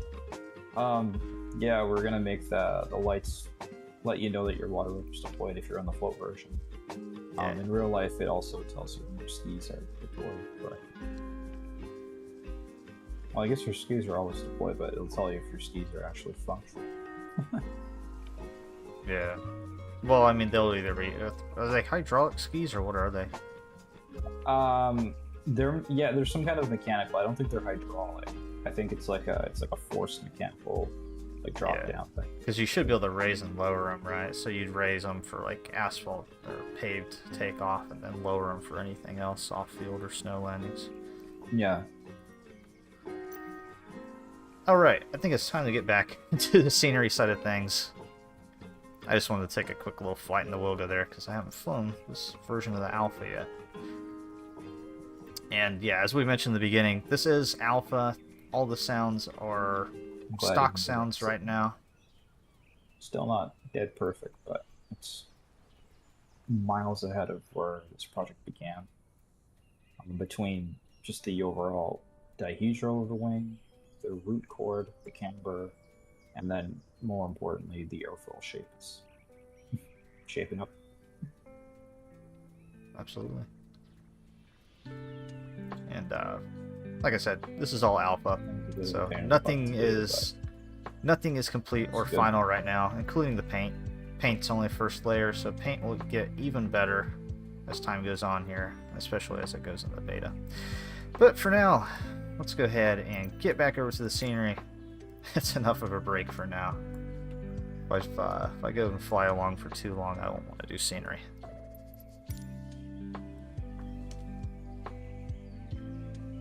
So there's definitely some shading going on here. I'm thinking that has something probably to do with normals. Normals. Those bricks still do not look right. I actually don't think it's the shading. It looks like it's a darker AO bake that took place there.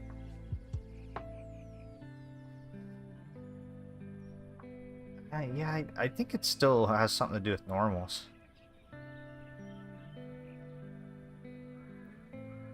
Not sure though. Well, the normals are outward facing, so at least they're facing the right direction. Yeah, I mean, it could just need like a sharp on the edge, but even the edge right now looks fine. I was talking more about the normals for the texture, because look, see how it's still like. Oh. Let's look and let me do this. Do the debug. Actually, oh wow, you're right. They still haven't fixed this frickin' window, man. It's still jacked up. See how it looks like all the grout's like pushed out, and then yeah. But what's funny is now the brick does look like it's coming out the same way. I think with this this brick texture, for whatever reason, the grout and the brick is almost at the same level. There's not like a lot of depth in it, so it makes it really hard to tell what's going on. Then of course, as you know, it can change and make it look like it's, you know, inset versus outset with lighting direction too. Just something I don't really like about normals, but Scrub through your time of day in your full material mode.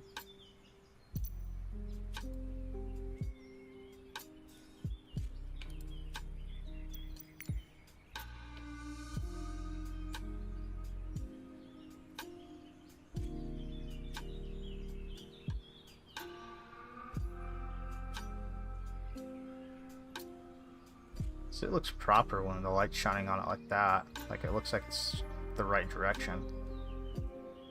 Oddly though, it looks like it's inverted. Like the texture itself is inverted. Because all the darkness and ridges are on the bottom, and I remember them being on the top on the last one. Zoom out a bit more. I'm curious to see if that dark spot on the wall has gone away.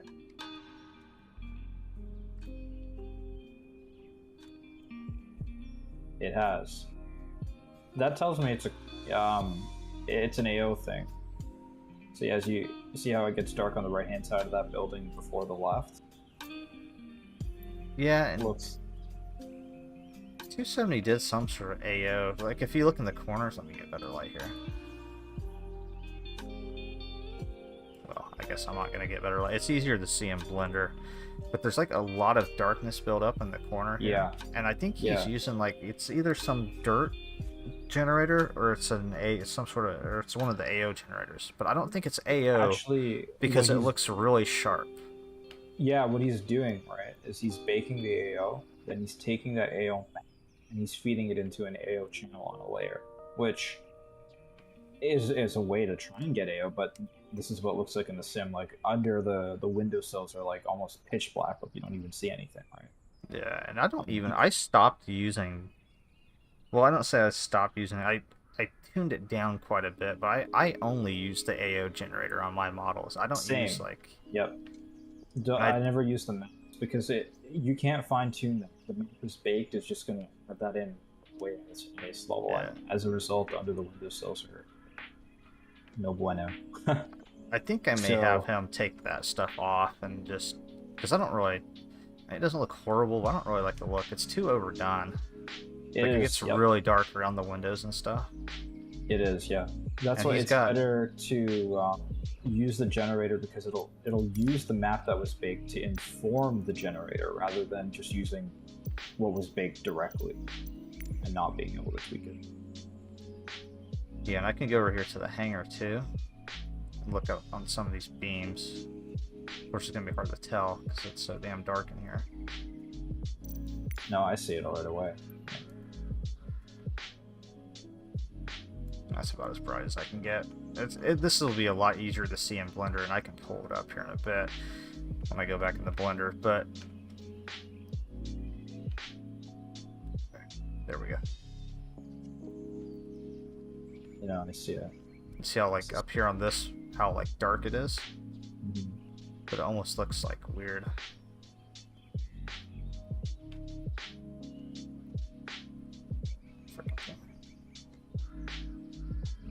Yeah, I'm gonna have him tweak that. I think it makes it look weird. It doesn't look as natural. And I'm not the biggest fan either of like, because I've tried to bake stuff in. When Bacon was telling me, you know, try to limit the use of the AO channels for performance, but I think the sim handles the comp AO better of how it like adds it in. Like if you bake it in, it looks like it gives it this like weird like flat look or something. I don't really like that look. I think it's okay to use in minimal amounts, but if you apply an AO into the AO channel, which is what Josh has done over here, the sim doesn't treat AO the same way that most game engines do. So what the sim's doing is, based on the lighting direction, it's darkening areas. If you scrub the time of day, suddenly the wall will look good. And then a different time of day, the wall looks like this, where it's really dark at the bottom, and it looks overdone. So you can use it is good to use the comp version of the AO for sure. but it's also kind of good to bake it into your albedo, and you just have to do a good mix of the two and not overdo it. Right, that's kind of what I did. Is I do like a really light AO in my albedo, and then I use the the baked version from Substance and the actual channel for the comp. Yeah.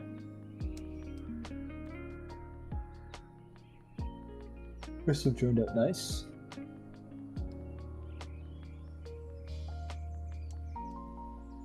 Flip it 180, but Yeah, I was thinking to myself, like, I thought the door was on the other side. 2 windows there, it's the other one. Cool. How did that barn door turn? the barn door of this one. Well, the one that you're. Yeah. Sorry, I know it's delayed. Turned out pretty good. Yeah. Looks like, yeah, we're floating a little bit, but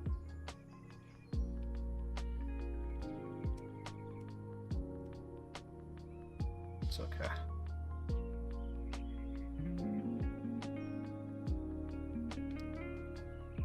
Yeah, you can see just how dark it is in this corner now, which I know you'll have a couple seconds before you can actually see, but Oh yeah.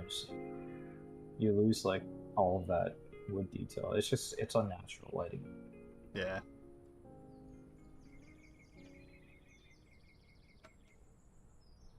The good news is, though, is everything seems to be working.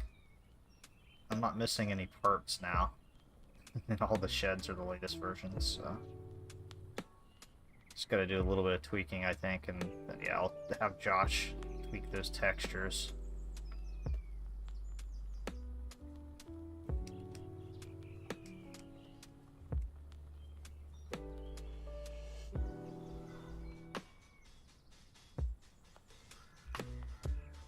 Yeah.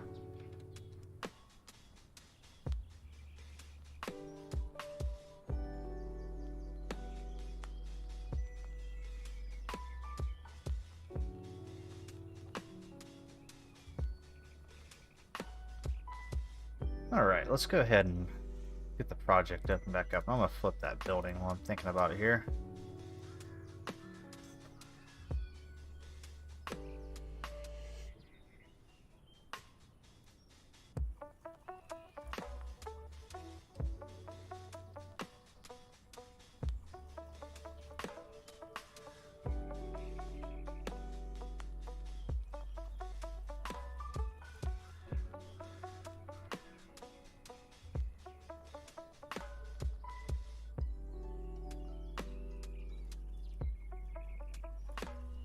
I actually think after I get all this tweaked here, get the building tweaked, I'm gonna probably call the stream after that, because I've been going on about 2 hours now. I got a couple things I want to look at, and I'm gonna dive back into the BIOS settings too of this and try to get that tweaked, because that's really annoying me.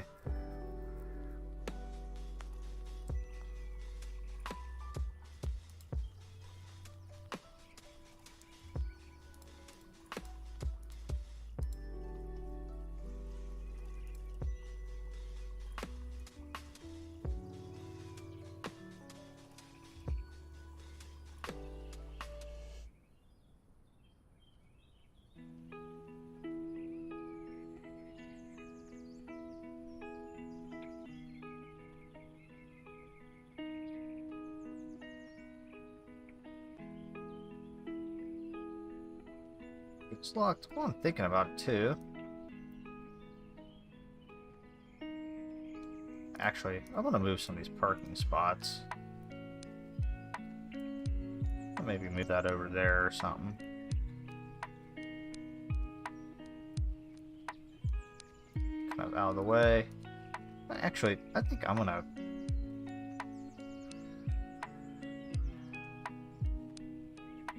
I'm gonna get rid of that one. I may add one back in later, but it kind of gets in the way. I don't want it really in the opening. As far as this one goes,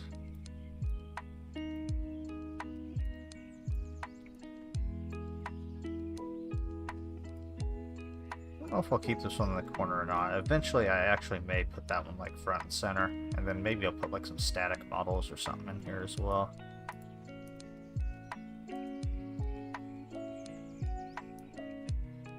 I think.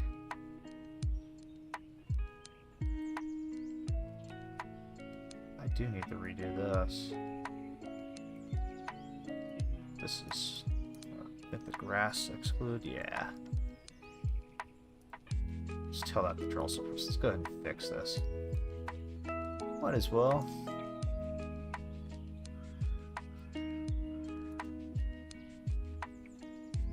This is just to keep the grass from clipping through our cement model here, since this isn't part of the actual ground.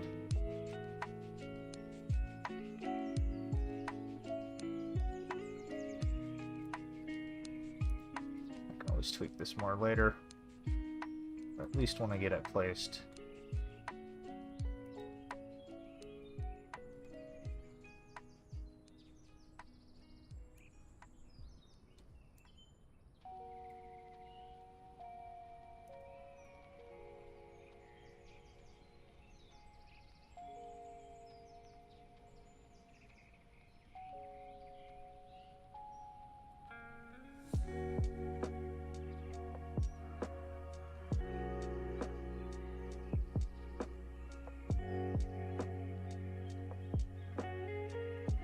Sure. What is this? Hanger apron. I don't think I need that anymore, because I think that was only... I'm gonna delete this. I don't think I need this. Worst case, I can add it back in later. But I think since I have that grass exclude there, I don't think I need it.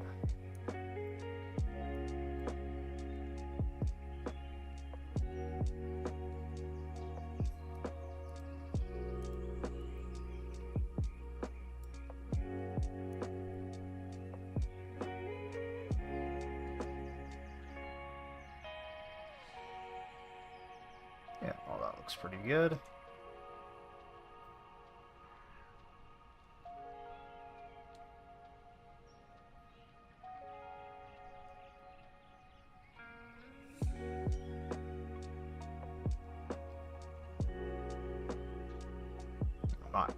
Not quite ready to trim those aprons back on yet, but we'll get to that eventually.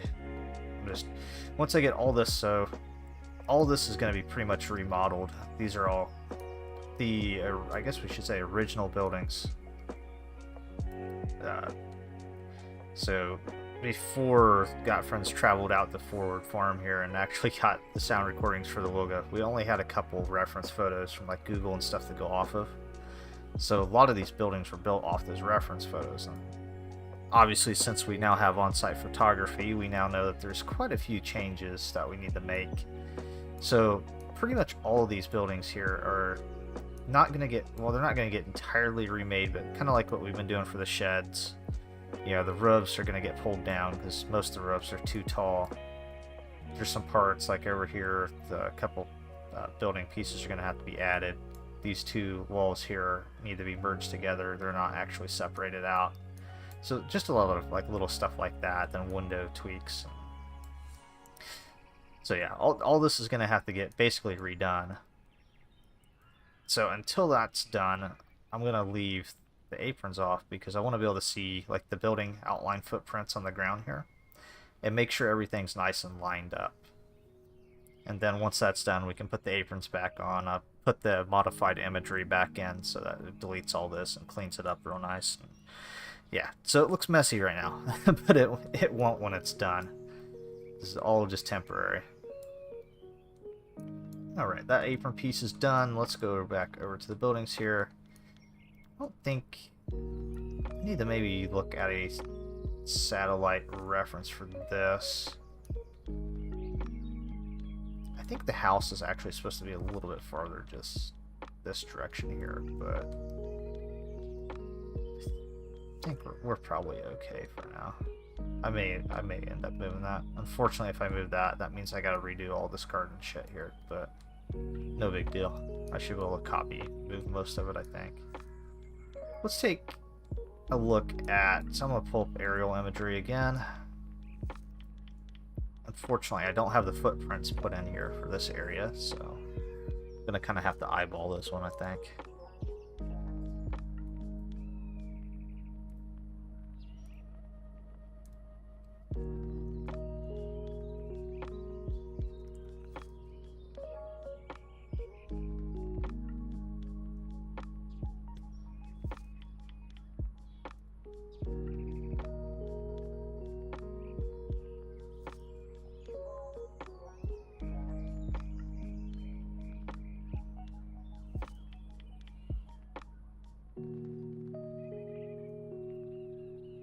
Man, even Google Maps is slow.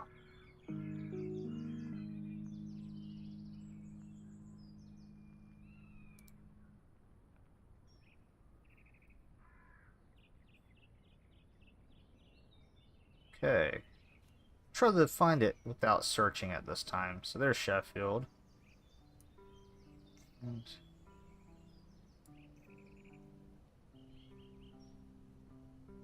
let's see.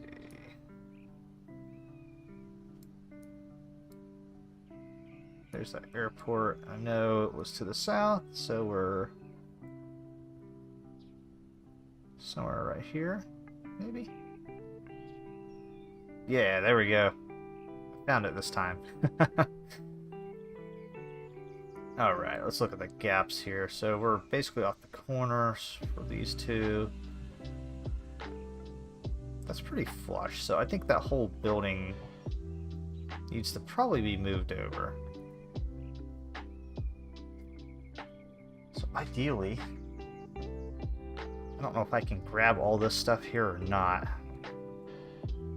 I don't think I probably can. I think I'm probably going to have to move it manually.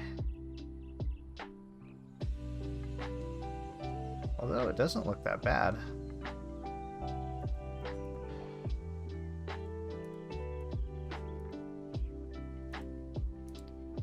Yeah.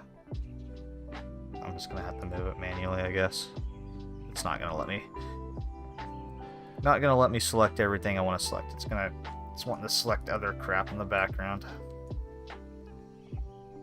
So let's say, can I at least select? Let's get rid of these frickin'. I don't care about the aprons right now. I just want the models. So can I do that? Maybe select that. That. Ah, come on.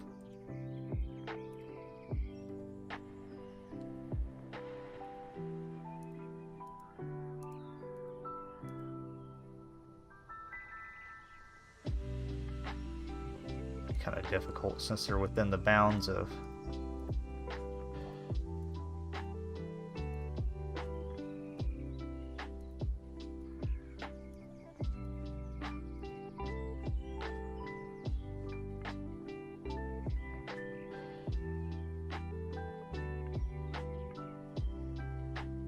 okay. I think that's everything selected.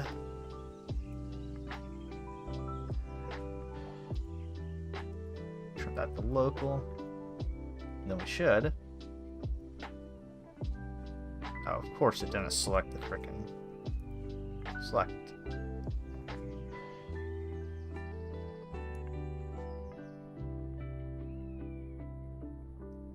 There.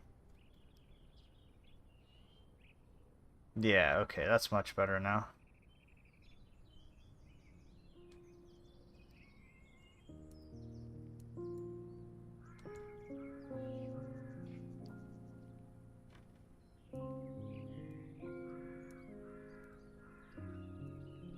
Go back over to the aprons now.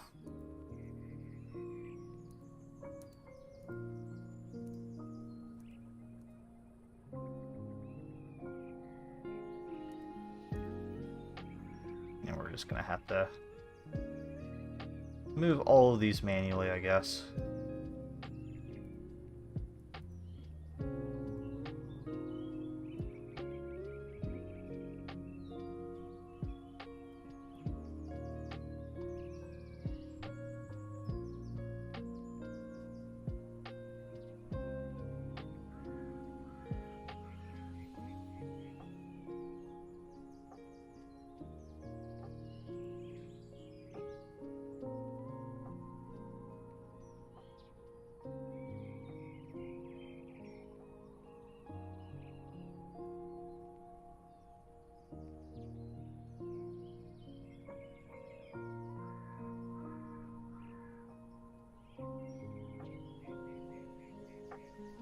unfortunately, I kind of just got to use my best judgment on this because the ground textures stay from the build, so I can't really see them moving in real time.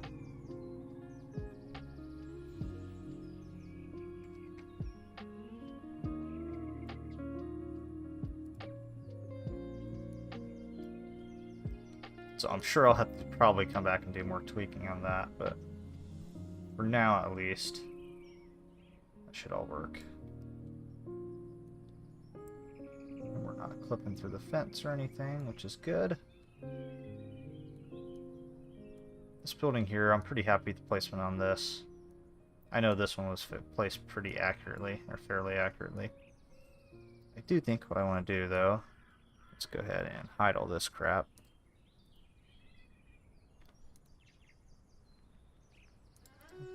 Take a moment to save.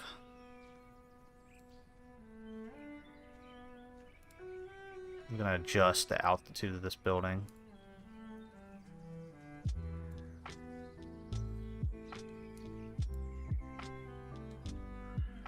Let's see if I can do it without making it flip into the ground too bad on the other side.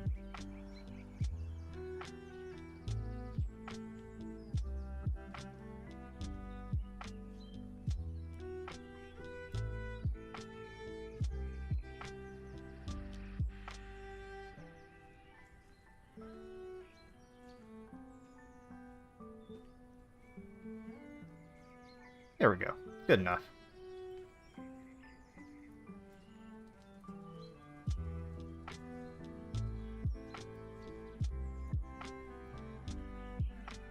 I do probably need to, let's see.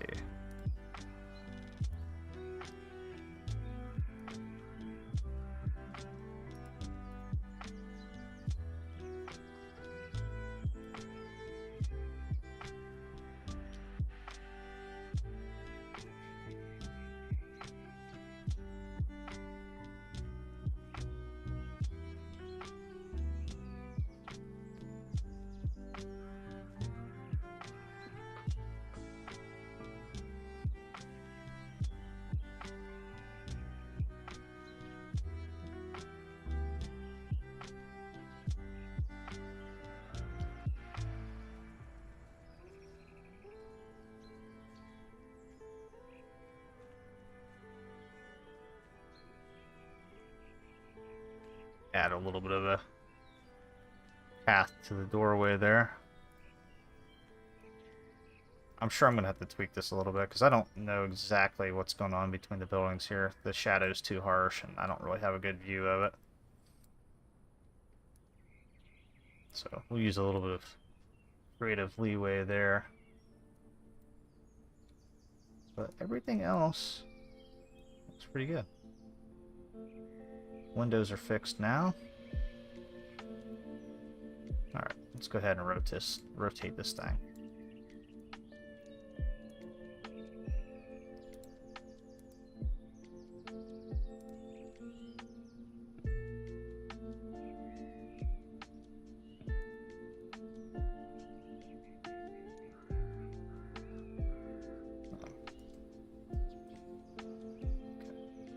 Script libel it.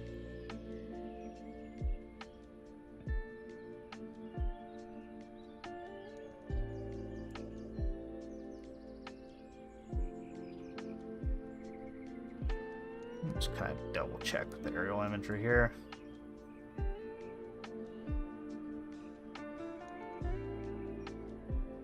So it should actually almost be in line with that. There's a decent sized gap between that, which there is.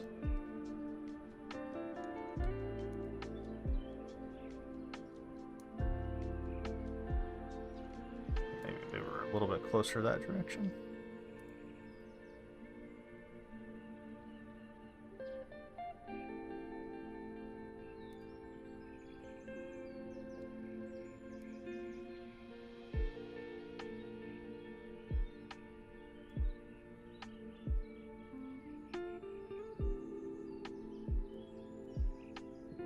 Just like that.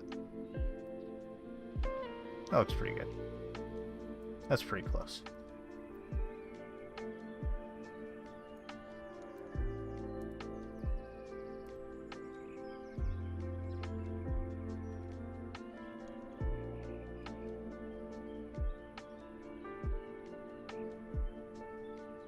Alright, so all the sheds are updated now. Definitely look a lot better than the old models did. Need to do a little bit of paint correction, which I'm not going to do. That's going to be 270 Inc. going to do all the paint corrections. So, unfortunately, he's a little busy at the moment. I'll have to get those files to him, and it may take him a couple days here to get to them, but yeah. Not too bad.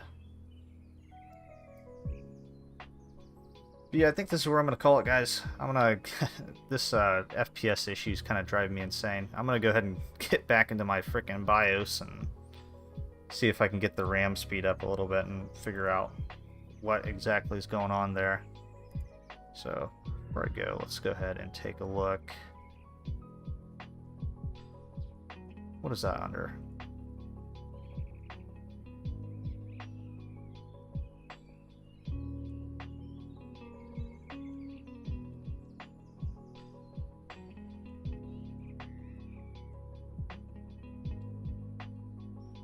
I think there's still an FPS thing. Yeah, display FPS.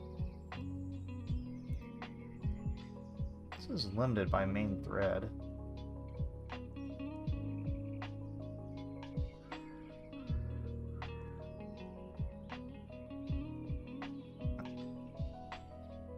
No clue. Figured it out though. Alright guys, thanks for tuning in. I'll catch you guys later. Roadrunner 44, over and out.